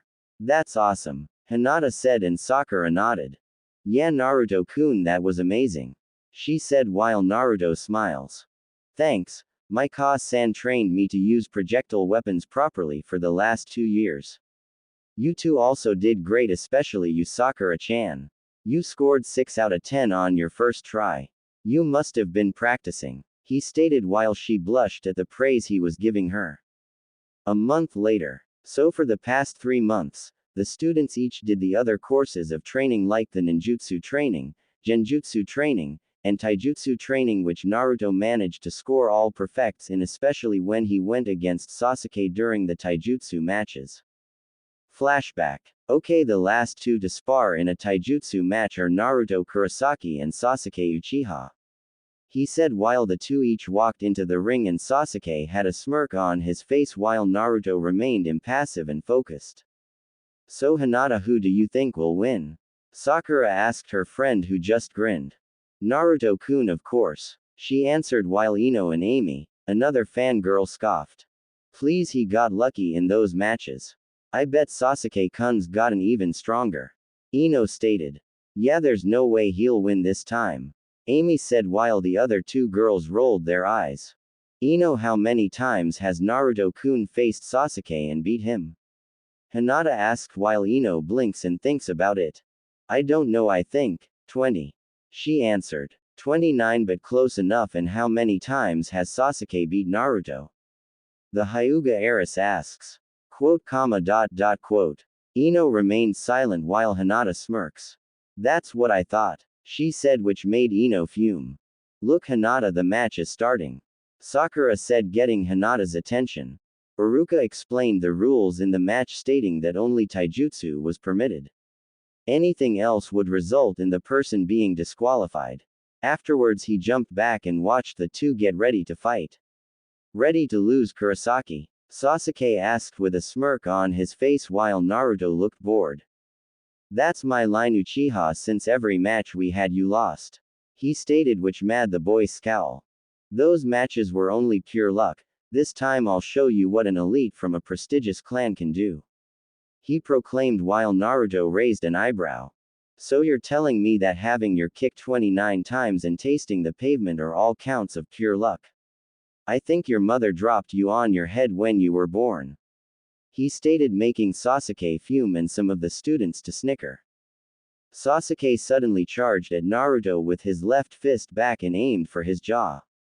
Naruto, on the other hand, was in a MMA, mixed martial arts, stance and waited for Sasuke to get closer. Ichigo taught Naruto this form of martial arts because the style could be changed instantly and the opponent wouldn't be prepared for it. When Sasuke threw a left hook at Naruto's jaw, the blonde Uchiha moved to the right without so much as even trying. Sasuke stopped and tried to strike Naruto with a reversal backhand, only for Naruto to duck and deliver an elbow strike to the boy's ribs. Sasuke coughed up spit and then received a palm strike to the chest, which sent the Uchiha flying backwards and hitting the ground hard. All of the boys winced when they heard Sasuke hit the ground. Ouch, that had to hurt, Choji said with Shikamaru nodding. Sasuke got back on his feet and shook the dizziness out and glared angrily at Naruto. Said blonde had a small smile plastered on his face and did a "come on" gesture with his left hand. Sasuke growled when he saw Naruto taunt him. Come on, Sasuke-chan, I barely put any effort in those 2 hits. He said mockingly. Shut up. I'll show you. He screamed and charged at him once again while Naruto sighs. When will you learn? Frontal attacks like that won't work on me. Did those 29 loses mean anything to you? He said as he moved left and right when Sasuke performed a left and right hook at his body. Said Uchiha tried a roundhouse kick but Naruto blocked it with his forearm and then he spun and did a reversal but Naruto caught his foot in his hand and pushed it back. Sasuke's eyes widened and lost his balance with his other foot. Naruto, who had a grip on the boy's foot, used his to knock Sasuke off both of his feet and release the hold he had on his foot.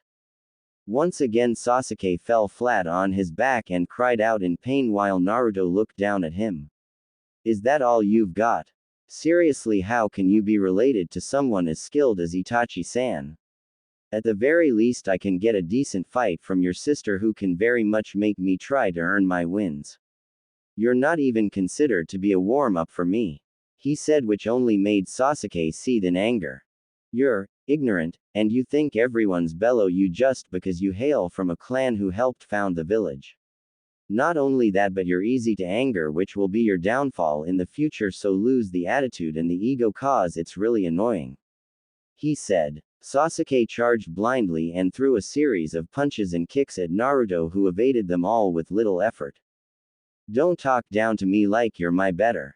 You're just some no-name orphan who was adopted by some outcast from my clan. You're nothing but a bastard child who was probably abandoned by your real mother because she couldn't stand the sight of having you as a son. He yelled and was about to deliver another punch only for Naruto to catch it.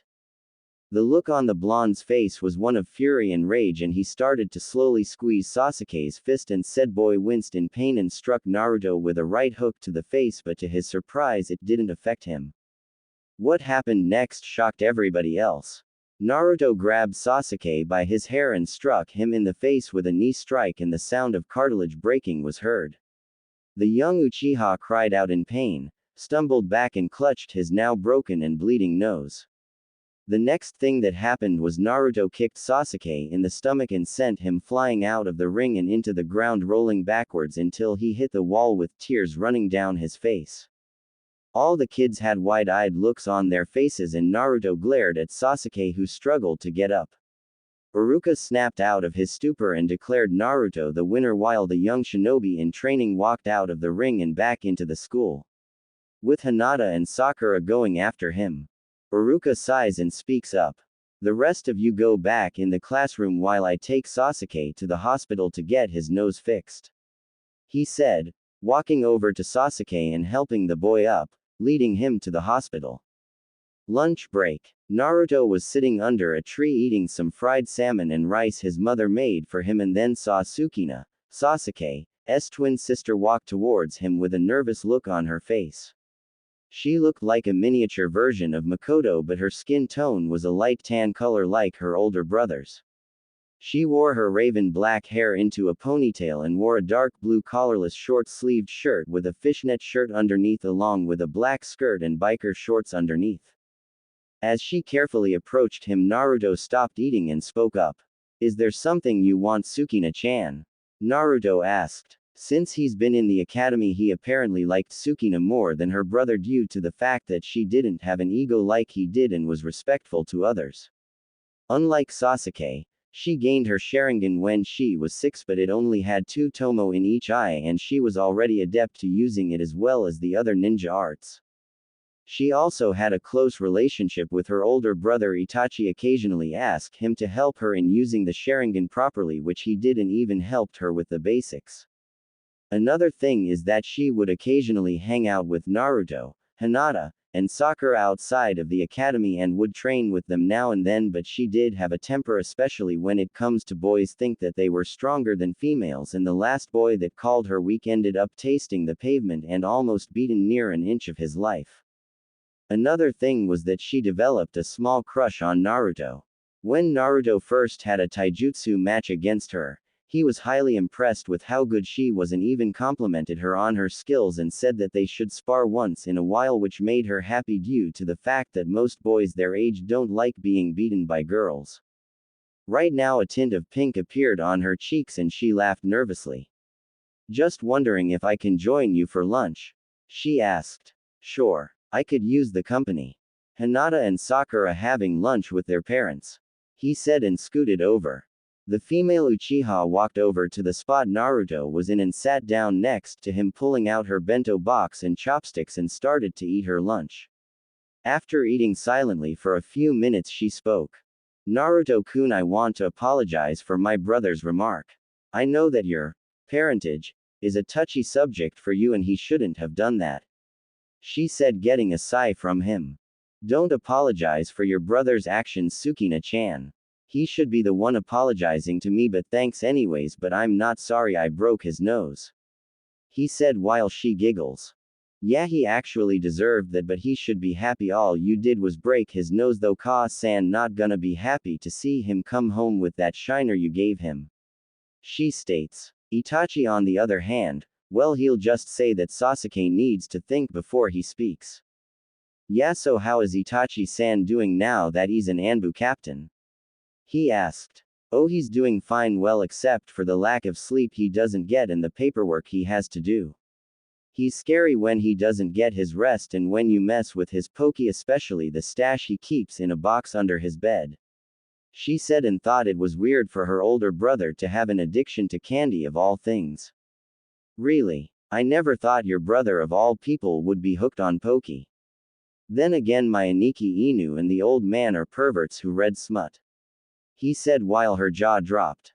After that they just hung out and talked with Hinata and Sakura joining them. Classroom. The academy students were now in their seats waiting for Iruka to come back. Sasuke was sitting in the front row with a bandage covering his nose and was glaring at the table. Sukina saw this and shook her head. Serves you right for being a jerk, oh Tudo. She thought. That was when Iruka walked into the classroom with what looked like cards in his hands. Alright everyone, the first semester has ended and in my hands are your report cards. For those who did well, I'm proud to see you take the career as a future ninja seriously, but for those who didn't do well, I expect better from you in the second semester. He said and walked around the rows handing out each report card. When Sukina got hers, a grin formed on her face, as did Hinata, Sakura, and Kasumi. Sasuke got his and smirked, as did Naruto. Kiba got his and his jaw dropped. Aw man, mom's gonna kill me. He wailed out and slammed his head on the table. Ino got hers and was stumped. What AC? This isn't fair, I studied hard this semester. She whined. Shikamaru had a lazy look on his face and snorts. Troublesome, I got a B+. He said. After class, Naruto was currently with his mother Himegami and Ichigo outside the classroom and showed them his report card. The Uchiha goddess looked down at her son's happy face and gives him a hug. I'm so proud of you, Sochi. She said while Ichigo smirks and ruffles his hair. Good job, kid. I think a report card this awesome deserves an award. During your break I'm gonna teach you a technique my former sensei taught me and it's called shunpo or flash step. Trust me when I say this movie's an amazing technique and unlike Shunshin it doesn't require any hand seals. He said. Thanks Ichigo. So have you two thought about it? He asked while they blinked a few times and then blushed. Actually we haven't, I've decided to marry your mom in a few more months, so by then I'll officially be your dad. He said and Naruto reacted by giving the former Shinigami a hug which made Ichigo chuckle and pat him on the head. Now let's head home and celebrate. He said as they left the academy grounds. While they were walking towards the Hokage mountain, Ichigo took Himegami's hand in his, surprising her as she looked at him and saw him smiling. She blushed prettily and smiled as she placed a firm grip in his, and the soon-to-be Kurosaki family headed home and wondered what the future will hold for them. 3 years have passed since Naruto entered the academy and already he was above the other students, but he never let it go to his head but instead trained even harder. His training has improved a lot thanks to Himegami's and Ichigo's training. When he turned 10, Himegami decided to start teaching him the basics in Fuinjutsu and had him read about the designs and complexity of different seals before having him work on intermediate seals. The female Uchiha was impressed to see how well adapted he was in understanding seals and how they operated, but then again, he was the son of the man who created a jutsu that allowed him to wipe out an entire army in the blink of an eye. So far the young blonde was intermediate at best but had a long ways to go before he could be on par with his former mother or Minato for that matter. Speaking of which, at first Naruto was angry and confused why the man would condemn him to such a life without knowing the repercussions of his actions, but after having it explained by Himegami and Ichigo from their point of view he started to understand a little more. Also, there were times when Kakashi and Rin would visit the young blonde and talk to him about what kind of person Minato was like when they were his students, and even talked about the powerful shinobi that came from Konoha and other nations like Kakashi's father Tsukumo Hatake for example. Naruto was really interested in knowing about the Shiroi no Kiba, White Fang, who was said to be even stronger than the Sannin. During those 3 years, Kakashi and Rin had a baby girl whom they named Takara. She looked like Rin, with the difference being that she had silver gray hair like her dad but was in the same style as her mother's and had her eyes. The little girl was a ball of energy, much to her parents' surprise, and was always curious. When they brought her over, Takara was instantly attached to Naruto and called him Naruto ni. Right now the three were at the Kurosaki complex where Rin was playing with Takara while Naruto and Kakashi watched. "Hey Aniki." Naruto spoke up. "Yeah?" Kakashi asked, reading the latest edition of Ika Ika, which made the blonde sweat drop. "From what I heard, you possessed a fully mature Sharingan in your left eye," the blonde stated, which made the man lower the book and look at his surrogate little brother. "Yes I do." "Why?" the copy ninja asked. "Well, I was just curious why you always covered it up," Naruto asked Kakashi, who I smiled. "That's because I got it from my friend Obito Uchiha as a parting gift. Rin was the one who transplanted it into the eye I lost when we went to go look for her when she was kidnapped by an Iwa nin. I can use it, but I have a limit since it takes a lot of chakra from me, plus there's the fact that I'm not an Uchiha by blood like you and your mother are, so I can't use it at its fullest. I heard you gained a fully mature Sharingan during the blood ritual she performed to make you her son in blood," Kakashi said, getting a nod from the blonde, and he activated his Sharingan. Kakashi whistled lowly while Naruto deactivated his eyes. "That's pretty amazing." "Yeah, Ka-san showed me how to use it the correct way and not just to copy others' jutsu. No offense to you though," he said while the man chuckled. "None taken o tuto. I only copied the techniques of my enemies and from my comrades with their permission, of course," he replied. "So that's how you got over 1,000 jutsu in your arsenal. Do you think you can teach me a few of them?" he asked with a grin on his face while Kakashi I smiled and nodded. "Sure. Say, how far in your training are you?" Kakashi asked. "Me? Well, I already got the tree walking and water walking exercise down. I know my elemental affinities, which are all the main elements and sub-elements due to my body-based bloodline, and I'm also learning how to use different weapon varieties. My two-san Ichigo is teaching me his form of taijutsu and kenjutsu as well as techniques he created, and I'm learning fuinjutsu from my Ka-san," he answered, which caused Kakashi to go wide-eyed and drop his book until he snapped out of his stupor and rubbed the back of his head. "Wow Naruto, you keep this up and you'll more than likely be at Itachi's level by the time you graduate," he stated while Naruto shrugs, and that was when he was glomped by 3-year-old Takara. "Naruto ni," she squealed out while the blonde chuckles and picks her up while standing up. Rin walks over to the two and sighs. "What's up, Squirt? Or being a good girl for your Ka-san and two-san?" he asked while Takara nodded her hair enthusiastically. Takara-chan's a good girl," she said with a big grin on her face while he placed her on his shoulders. She wrapped her legs around his neck and buried her face into his hair. "Ni-chan's hair is so soft," she said, which made the blonde blush a little while Rin giggles and Kakashi snickers. "Well, isn't that cute?" said a voice, and the three looked up to see Ichigo on the rooftop crouching down and grinning. "Hey Kakashi-san, Rin-chan." The two married couple waved back at him. "Two-san, where's Ka-san?" he asked his stepfather.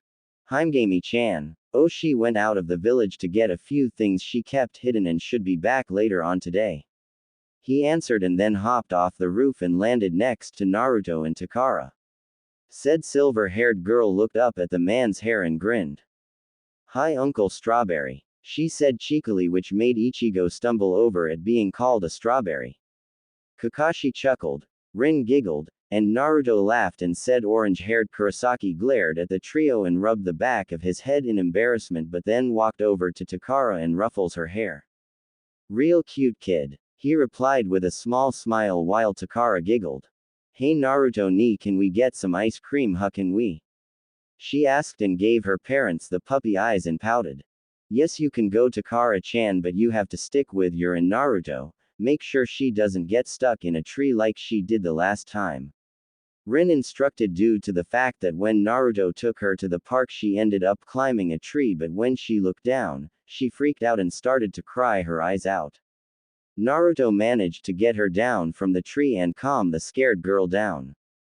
"Okay. Let's go, Ni-san," Takara said excitedly, bouncing up and down on the blonde's shoulders. Hey now calm down, Squirt," Naruto said humorously. "I'll be back later on too, san." Ichigo smirks and waves him off. "Sure thing, kiddo, just be sure you come back before the lights come on or your mother will have my head," he said back while the blonde snickers and heads out with Takara on his shoulders. In the market district, Naruto was carrying a happy Takara who was on his shoulders eating an ice cream cone on his shoulders. Most of the civilians that saw him either had looks of surprise or shame on their face due to the fact that most of them had treated the boy wrong when he was younger, thinking he was the Nine Tails and that they dishonored their late Yondaimi's wish for him to be seen as a hero.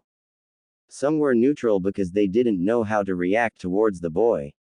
"You enjoying that cone, Takara-chan?" Naruto asked the 3-year-old, who nodded happily. Thank you for buying it for me, Naruto ni," she replied gratefully. "You're welcome," he said, and that was when Kakashi appeared. "Yo, Takara-chan, it's time to head back home," he said, and the girl pouted. "Ah-2-san, do we have to?" She whined, performing the puppy eyes jutsu, and got a nod from her dad. "Sorry, but yes. Thanks again for taking her out for ice cream, Naruto," Kakashi replied as he took Takara off Naruto's shoulders. "No problem, Aniki. See ya later, Squirt," he said, and got a goodbye wave from the girl, and then Kakashi shunshuns away. Naruto started to walk away, but the next thing he knew, he was pulled into a bear hug by none other than Anko Madarashi. "Hey Yondaime Gaki," the grinning snake user said as she hugged the blonde close to her body. "See, can't be breathe." He strained out, but he manages to phase out of the hug and then regain his breathing and glared at the snake using Kunoichi, who was blinking in shock and surprise. "Please stop doing that, Anko-chan," Naruto muttered. "How did you do that?" Anko asked the blonde, who smirks. "My ka-san taught me." "Say, where's Kurenai-chan?" Naruto asked as he looked around while Anko scowls and folds her arms. "She'll be here soon." "Say, why are you always anxious to see the Ice Queen and not little old me? What, I'm not pretty enough?" she asked with a pout on her face. "Because she doesn't try to use me for target practice," he replied as he folded his arms. Anko, on the other hand, smiles sheepishly. "Oh, come on now, that only happened once and your mom said I could help you work in improving your reflexes," she stated, and now Naruto had a tick mark on his head. "She said teach me in improving my reflexes, not turn me into a living pin cushion," he growled out, glaring at the snake user, who shrugs, which only ticked him off more, and was tempted to use Tsukuyomi on the snake user. "Hey, whatever doesn't kill you makes you stronger, Yondaime Gaki," she said nonchalantly. "And what have I said about calling me that? I know I look like my old man, but really it's starting to get annoying," replied a peeved Naruto. Still harassing Naruto-kun, huh, Anko? "Have you no shame?" asked a calm and feminine voice. They turned their heads to see Kurenai Yuhi. She had long and wild black hair, and very unique eyes that are red in color, with an additional ring in them. She was wearing the standard Konoha shinobi outfit with a flak jacket and a simple sleeveless red shirt and black-fitting pants underneath it, and standard shinobi sandals. "Hey Nai-chan." Anko called out, waving at the red-haired beauty while the young blonde blushed a little and averted his gaze at a store.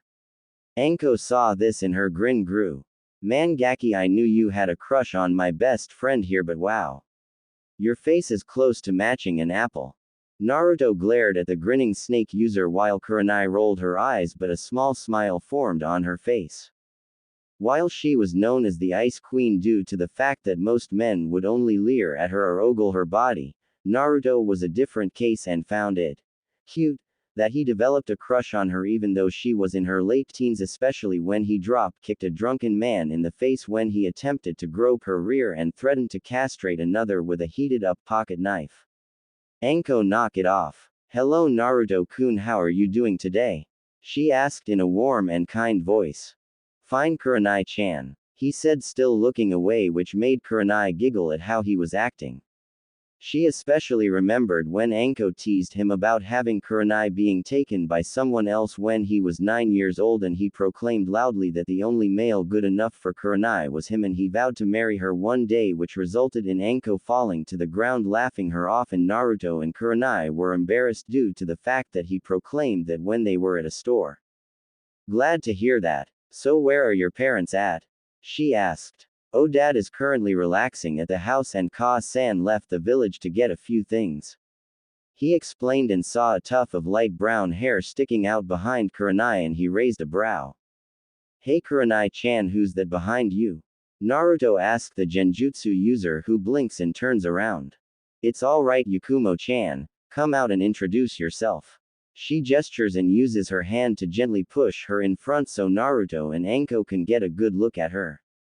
She was a little shorter than Naruto and had light brown hair that stopped to her mid-back and light brown eyes. She was fair-skinned and wore a purple kunoichi outfit with a black sash wrapped around her waist as well as a mesh shirt and black ninja sandals. Hi, I'm Yakumo Kurama, she said shyly to Anko and Naruto. Ah, how cute, Kurenai got herself an apprentice. Anko cooed out only to be elbowed on the side by an annoyed Naruto. Quit it, Naruto retorted and walked over to the nervous girl. Hey Yakumo-chan, I'm Naruto Kurosaki and the lady with the bad fashion sense is Anko Madarashi. He replied, which caused Anko to stumble over and glare at the blonde while Yakumo and Kurenai giggled. I don't have a bad fashion sense. What's wrong with what I'm wearing? She asked as she opened up her trench coat, revealing the mesh body that hugged her curved and well-toned body like a second skin. Naruto blushed and pointed to his left and Anko blinked for a few seconds and looked over to where he was pointing at, and sweat dropped when she saw most of the males passed out with puddles of blood seeping out their nose. Oh well, they don't count because they're perverts, she said, huffing up while Naruto shook his head and leaned over to Yakumo. Word of advice, stay away from her if you want to keep your sanity, he whispered, which made her blink. Is she really that bad, Naruto-kun? She asked the blonde, who nodded. I heard that Gaki, and no, I'm not that bad, Anko proclaimed. I can be kind and nurturing like your girlfriend here, she stated with a smirk when she saw Naruto blush and glare at her. Kurenai-chan's not my girlfriend, he yelled. Yet. Anyways, I didn't think you'd take an apprentice, Kurenai-chan, Naruto stated and heard her sigh. I didn't either. I just hope I'm good enough to train her, the red-eyed beauty said with doubt in her voice, and apparently Naruto didn't like how she doubted herself. Good enough. You're one of the best ninja in the village like Kakashi Ni-san and Rin-ne-chan are. You'll make a great teacher for Yakumo-chan, and anyone who says otherwise is just jealous of you, he stated with a grin on his face. Kurenai smiled at the praise he gave her, and it was true since she was the best genjutsu user since her skills in the art rivaled that of the Uchihas and members of the Kurama clan. Kufkisupka. Anko coughed and then leaps away when Naruto pulls out a black bakken, wooden sword, out a seal from his wrist where he keeps his weapons and attempts to hit her side, and she lands on a rooftop grinning. I give you an A for effort but an F for your timing and precision, Naru-chan. She jeered at the pissed of blonde who had a dangerous grin on his face and his now activated Sharingan eyes were twitching like crazy. Stay right where you are, Anko Madarashi, Naruto said in a calm yet deadly voice until Anko gave him a raspberry and shunshins away. Naruto then turns towards Kurenai and Yakumo I smiling. If you ladies will excuse me, I have a snake to skin, he said and shunpoed away. They remained silent for a while until Yakumo tugs on her teacher's sleeve. Anyo Kurenai-sensei, will Naruto-kun be alright? She asked while the red-eyed beauty sighs. Yes. This is something that occurs whenever they meet. Anko teases us until Naruto snaps and chases her around Konoha until nightfall. She answered while brushing a strand of hair back. Oh, so he actually has a crush on you? Yakumo asked Kurenai, who chuckles and shakes her head. Sadly yes, and has had it since he was 8. When I first met him he asked me if I was an angel in disguise. She explained while scratching the tip of her nose with her index finger. Anyhow, let's get you home. I don't want your uncle getting worried. After hunting down Anko for about 5 hours, he appeared in a training ground with a peeved expression on his face. One of these days I swear I'm gonna get her, he muttered, but then ducked when a kunai whizzed past him and hit a tree branch.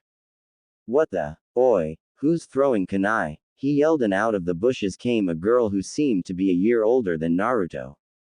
She had brown hair that had 2 buns on the sides of her head and was wearing a pink sleeveless Chinese shirt with forest green pants and blue sandals and was rubbing the back of her head in embarrassment. Sorry, I didn't know there was someone else here. She apologized while Naruto sighs and stands back up.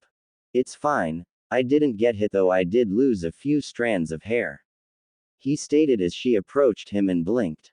Say, I remember you. You and a man who wore black and had orange spiky hair always came to my dad's shop, she stated, and Naruto blinked. You must be talking about my step-dad Ichigo.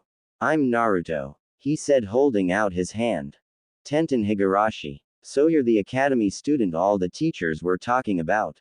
My teacher mentioned a blonde with black streaks in his hair was the top of his current class. That must be you, she said while Naruto shook her hand in return. Yeah, that's me. You're in the advanced classes, right? He asked and got a nod from Tenten, and she noticed Naruto's bakken. So you're learning how to use a sword as well? She asked, and Naruto nodded. Yeah, I am, but my mother is also teaching me how to use other weapons like a bow staff, kusarigama, scythe, and other weapons, he answered, which made her gawk. Wow, your mom sounds like a slave driver, she said, grinning while he rubbed the back of his head. Tell me about it, but hey, if I want to be a great ninja like she is, I have to go through a little pain no matter how torturing it is, he said nonchalantly, which made her sweat drop. Okay, she said, rubbing the back of her head. Well, it's getting late, and if you ever want to spar in weapon katas, let me know. I could always use a partner's, she said, and then left the training field waving back to the blonde, who waves back and was about to leave until he sensed something nearby and activated the Sharingan. Is there a reason why you're spying on me, Kushina-san? Naruto asked in a dangerous tone, and the redhead walked out of the forest. Naruto narrowed his eyes at her and held the bakken tightly in his hand, not letting his guard down for a second and channeling wind chakra into it. Kushina noticed this and brought her hands up as a form of peace. Wait please, I didn't come here to try anything, I only came to talk, I swear, she stated while his eyes glowed red for a while to see if there was any form of deception in her eyes. Is that right? And why should I believe you? Naruto asked harshly, which made Kushina flinch at his tone and look at the ground in shame, and that was when Naruto felt a gloved hand on his shoulder and looked up to see Ichigo, who had a stern look on his face. Because she knows that if she tried anything she'd have to deal with me. I witnessed your chase with that Anko lady, and I have to say you're getting better at shunpo, he said, smirking, but then got serious. So Kushina, mind telling me what you want with my son? Kushina looked up at Ichigo and knew he was the Kyuubi and has been taking of Naruto along with Himegami ever since that day, and found out that a masked ninja was responsible for him attacking the village and the death of her husband. I only wanted to give Naruto what is rightfully his, she answered, and got a raised brow from the man. And you didn't give it to him earlier because? Ichigo asked. Because your wife is very cautious of me and doesn't trust me to go near Naruto and would think I'm trying to pull something, she answered while the orange-haired man folded his arms. Can't say I blame her. He replied, which made her flinch again, and then she reaches into her vest and pulls out a few scrolls and places them on the ground. These scrolls contain the Namikaze clan's techniques, including the ones your father made. The others are from my side of the Uzumaki clan, and they each contain jutsu for the different elements as well as the other ninja arts. She said as she backed away from them. Ichigo walked around Naruto and towards the 3 scrolls and eyes them for a while and then looks up at Kushina. They're not booby-trapped, Ichigo-san, as I know what the consequences would be should I attempt to try anything. Kushina assured them, and Ichigo looked for any form of deceit in her eyes and saw none. He then picked them up and tossed them to Naruto. She then started to turn around and leave afterwards until she felt a hand grab her wrist and turned her head to see Naruto looking up at her. Thank you, Kushina. Even though I can't see you as my mother, I will not let what happened in the past cloud my judgment. If you want, we can start off being friends. He offered. Kushina eyes smiled while tears fell from her face and she nodded. I'd like that very much, Naruto-kun, and if you can do me a favor and look out for Kasumi-chan for me when I'm not around, I'd be very grateful. She asked, and he nodded back. He was mostly neutral to Kasumi but would make small talk whenever he met her in the districts. And if you need any help on those jutsu I gave you, feel free to come by the Namikaze estates.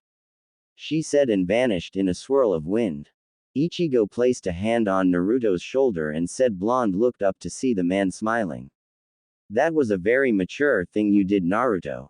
Wallowing in the past is not healthy for anyone, and doing so would ruin not only your life but will also affect the ones you care about. Now the scary part is explaining this whole thing to your mother. He said. Oh, there's no need for that, said a feminine voice behind them, and the two jumped up in surprise and turned around to see Himegami, who had an amused look on her face. Ka-san, I thought you would be gone for another day, Naruto stated. I know, but I managed to find the certain items I had stashed away a day earlier and headed back. Himegami then noticed the small scrolls in Naruto's hand and raised a brow. So Kushina gave you your inheritance, Hosochi? She asked, and the blonde nodded. Yes, she did. She offered to help me out with any of the techniques that are in the scrolls, if that's okay with you, Ka-san. Naruto asked Himegami, who pondered on this and nodded. It's fine with me now, come on. Let's head home because my feet are killing me, she stated, but then squeaked out in surprise when Ichigo scooped her up in his arms and held her bridal style. What are you doing? She asked her husband, who just grinned. What? You said your feet hurt, so I'm gonna carry you home, Megami-chan. He answered while she blushed at his lady killer grin. It was a figure of speech. She protested, getting a shrug from him. So what if it was?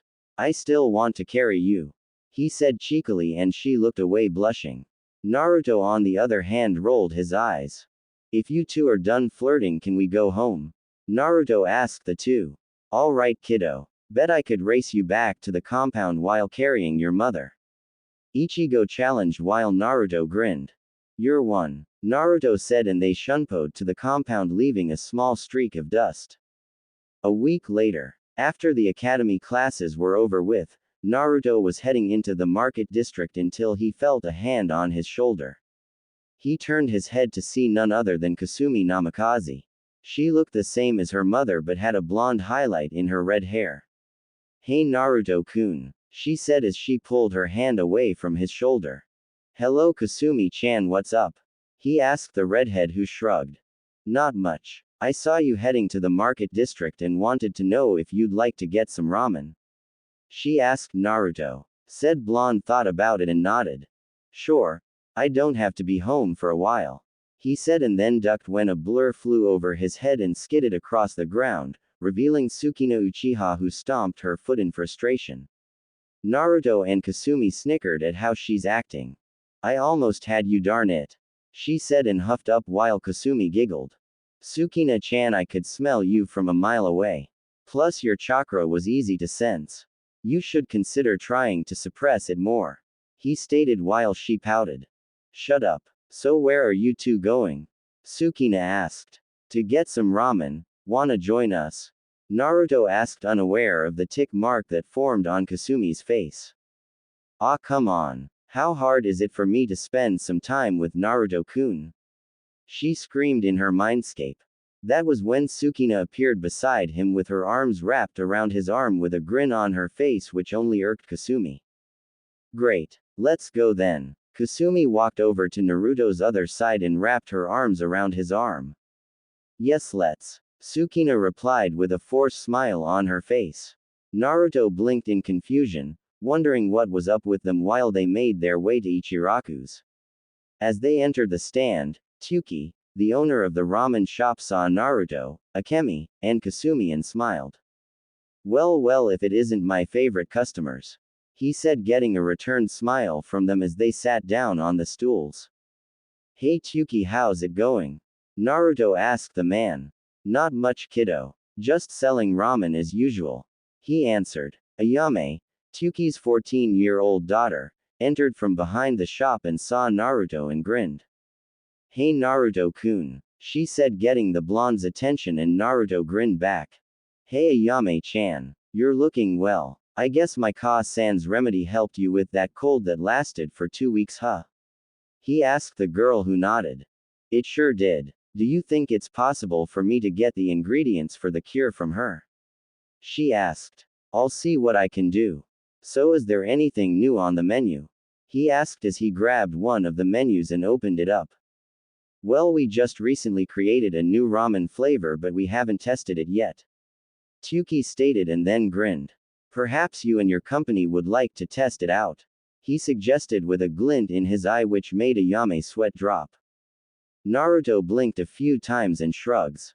Sure, I'll give it a try. What about you two? He asked Kasumi and Sukina, who thought about it and nodded. Sure, we'll try it, Kasumi answered. Great. Just give me a sec to make it, he said, and turned around and proceeded to make it. While he was doing that, Kasumi decided to start up a conversation. Naruto-kun, can I ask you a question? The redhead asked. Sure, what is it? He asked Kasumi, who looked a little skeptic for a while and spoke up. Do you think you can ever forgive my Ka-san for what she's done? She asked Naruto, who raised an eyebrow and sighs while brushing his hair back. Forgive? Yes, but forget no. Right now Kushina's trying to make it up to me by offering to teach me how to use the Uzumaki clan's bloodline properly, and also gave me my biological father's techniques. And so that you know, while I am still upset, I'm not the type to hold a grudge, so I'll give her a chance to redeem herself, he said with a small smile on his face, and she smiled brightly. Thank you, Naruto-kun, Kasumi said gratefully while Sukina wondered what they were talking about. Tsuki managed to finish the order. All right, here it is, he said, and placed 3 bowls in front of them. In it was ramen and a variety of meats and vegetables, but the noodles seemed to have a tint of red on them. This is the new ramen recipe I came up with. I call it curry ramen, and it's very spicy. In one bowl they could hear sizzling and looked skeptic. Is it supposed to hiss at us? Sukina asked while the man chuckled. Just try it and trust your taste buds will be screaming afterwards, he replied. So the 3 took their chopsticks, scooped up some ramen, and each took a bite and swallowed the noodles. Tsuki and Ayame watched with anticipation, wondering how they'll react. Wow, this isn't so bad, Kasumi replied, but then her eyes bugged out, as did Sukina's, and they dropped their chopsticks. Naruto paused for a second and steam escaped from his ears.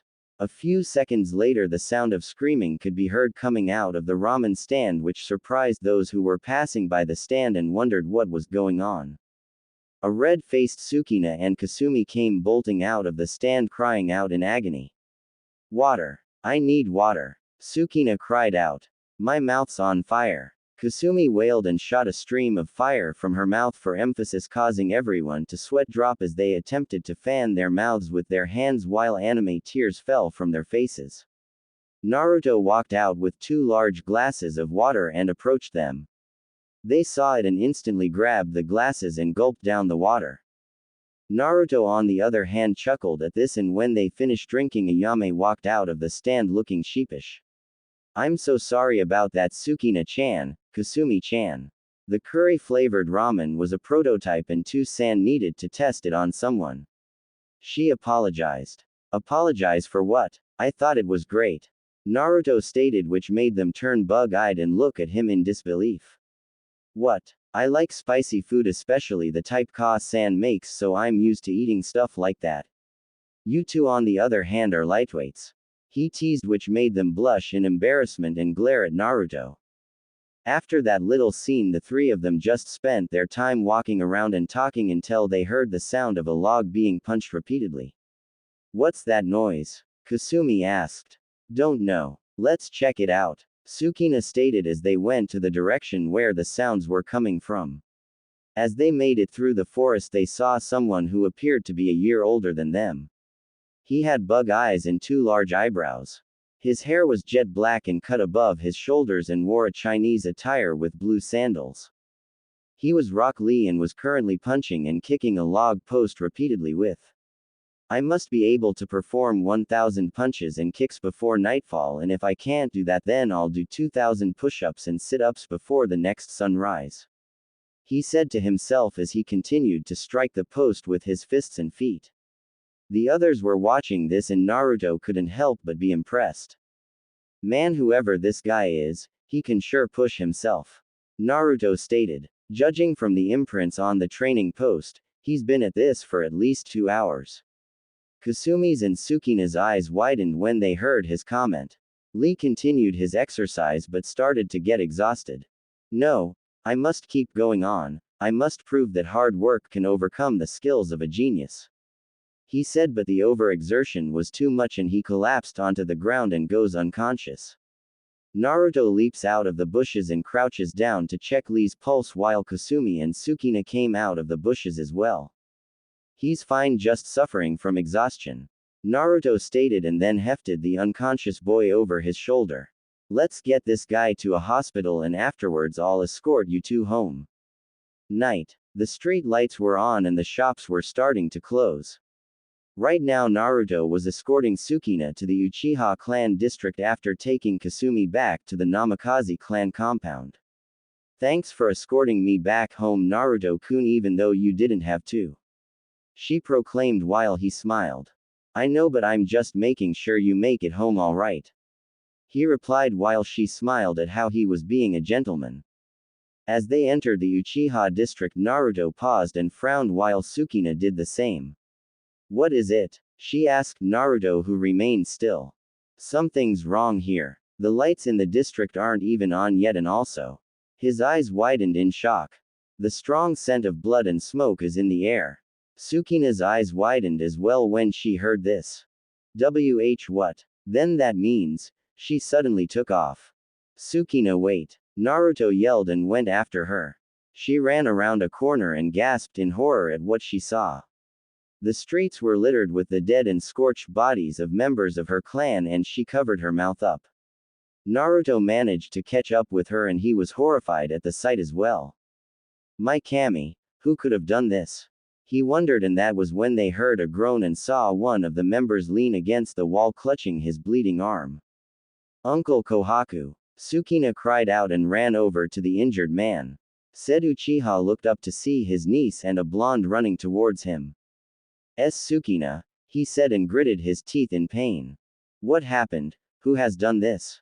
She asked the man while Naruto's hand glowed green and started to heal his arm. It was Shisui, he answered. He just appeared out of nowhere and started to attack everyone who was in his path. What? But why? Why would he do this? She asked until they heard an explosion. That came from Onoka-san, 2-san. She ran off to her family compound much to the protest of Naruto. Sukina-chan, wait. You just can't, he stated until Kohaku placed a hand on his shoulder. Hey kid, you have to stop her before she gets hurt, the man replied and slowly staggered to his feet. Don't worry about me, I'll be fine since only my arm was injured. Now go, he ordered. Naruto nodded and then he tapped a seal under his arm and a sheathed ninjutsu appeared in his hand and he took off. Meanwhile, An explosion erupted from the wall of the compound, and leaping through the explosion was Fugaku, who was holding his wife in his arms, and he crashed into the ground, but with severe scorch marks on his clothing he was gravely injured. Makoto saw the state her husband was in and was horrified. "Makoto-chan, are you okay?" he asked while blood dripped from his mouth. "Fugaku-kun, you're hurt badly," she said while tears formed in her eyes. "I know, damn that Shisui." Fugaku growled out, but then his body jerked due to the fact that he was impaled through the heart by a blade and his blood splattered on Makoto's face. "Weakling. You don't deserve to call yourself the clan head," Shisui said in a cold tone before ripping his blade out of the man's back and kicking him away. "Fugaku." Makoto screamed out while tears fell from her face when she saw the life leave her husband's eyes. Shisui, on the other hand, smiled evilly when he saw this and spat on the dead man's face. "God riddance. Trash like him has no right to call himself an Uchiha." He then set his gaze on Makoto and raised his blade. "Don't feel too bad because you'll be joining him in the afterlife," he said and swung his blade down at her head. Clang. Shisui's katana was stopped by a ninjutsu, and the wielder happened to be none other than Naruto Kurosaki. Said blonde's Sharingan eyes were glowing red and he gave the Uchiha a murderous look. Before Shisui could respond, a cage bunshin appeared into the air behind the man and threw a volley of kunai and shuriken at the man, who leapt away and glared at Naruto. "Beat it, outcast. This is none of your concern," he said while Sukina ran to her mother and hugged the distraught woman. "Shut up. You murdered your own kin in cold blood, you bastard," Naruto remarked while Shisui scoffed, not caring about what he did. "So what if I did? Doing so gave me the power I needed. The true power of the Uchiha clan." That was when a sick smile formed on his face. "Why don't I show you what this power is by killing you with it?" His eyes changes and morphed into an atomic symbol, and a maniacal grin was on his face. "Amaterasu, sun goddess." Black flames suddenly shot out of nowhere and headed right for Naruto, Makoto, and Sukina. "Damn it. I can't evade that," the blonde said frantically as the flames got closer and started to go through some hand signs until "Kamui, might of the gods," said a calm yet deadly voice. A warped void suddenly appeared in front of them and sucked the flames in, surprising them and Shisui. "Impossible, who did that?" Shisui shouted, and that was when a lone figure appeared in front of Naruto, Sukina, and Makoto. They realized who it was. "Itachi ni-san?" Sukina asked while said Uchiha looked back and his eyes, like Shisui's, were morphed and were in the form of a curved tri-pronged shuriken. "Itachi, what are you doing?" Shisui started to ask until his eyes widened due to the fact that he sensed something behind him, and he twisted his body and used his blade to block another from another Itachi, who had a murderous look on his face. The cage bunshin scoped up a distraught Makoto in his arms and also grabbed Sukina and Shunshin's away, with Naruto following via Shunpo. "You're gonna pay for what you've done, traitor," Itachi said in a cold and murderous voice while Shisui smirked. "I'd like to see you try," Shisui taunted as their Mangekyo Sharingan spun wildly. The cage bunshin appeared with Makoto and Sukina near a safe house away from the Uchiha clan district, where those who managed to get away from Shisui's assault were hiding. Naruto did as well with his ninjutsu strapped to his back. "Itachi, what's going on? Why is Shisui doing this?" Makoto asked while the tears streamed down her face. The bunshin was about to speak up until it was hit in the skull by a kunai and dispelled, surprising the group. Well, it looks like I found some stragglers," said a voice from the shadows. Sukina ran to her mother and hugged her closely, trembling in fear, while a man with black spiky hair, wearing a mask with odd markings, with a single eye hole, and a black cloak walked out of the shadows. Naruto instantly drew his ninjutsu and stood on front of Makoto and Sukina. "Who are you?" Naruto growled out, which the tomo in his eyes spun rapidly. The masked man paused as he saw those eyes and narrowed his. In a burst of speed no one could follow, he appeared in front of a surprised Naruto and swatted his blade aside like it was nothing and grabbed the blonde by his throat and hoisted him into the air. "Naruto-kun, put him down," Sukina cried while said blonde struggled in the man's grip. This is the same boy who had Kyuubi sealed in him, but now I don't even sense a speck of the beat's chakra, and his eyes, the power emitting from them, feels familiar. He thought. Where is the Kyuubi boy? Tell me or I'll make sure you and those two suffer for this. He growled out and pulled out a kunai, ignoring the protesting screams from Makoto and Sukina while he raised the weapon. He was about to drive it into Naruto's shoulder, but that was when a hand grabbed his wrist and stopped his attack.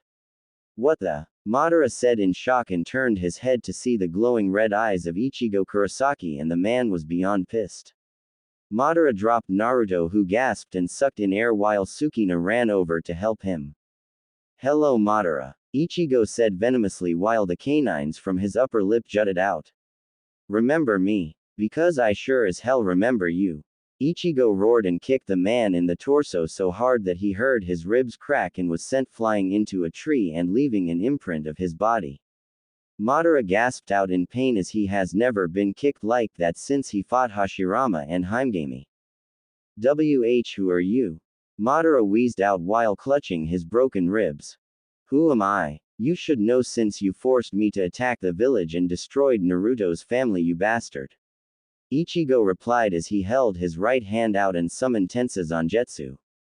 Madara's eyes widened in surprise as he saw Kyuubi in human form. Kyuubi? He asked in astonishment and then grinned behind his mask. So my pet found a way to escape. Too bad you'll be doing a repeat in destroying this pathetic village. He said as his eyes morphed into the eternal Mangekyo Sharingan and attempted to force his influence on Ichigo. Said former Shinigami smiled darkly and slowly approached the man. Madara's eyes widened in disbelief at what was happening. Why aren't my eyes working on you? He asked in frustration. That would be thanks to me, said a feminine yet dangerous voice. Madara's blood ran cold as he heard the voice and slowly turned around to see someone he feared more than death. His older sister. Himegami. Dread and fear was in the man's voice as he saw his eldest sister with her scythe drawn. Hello little brother. How dare try to harm my son and force your influence on my husband?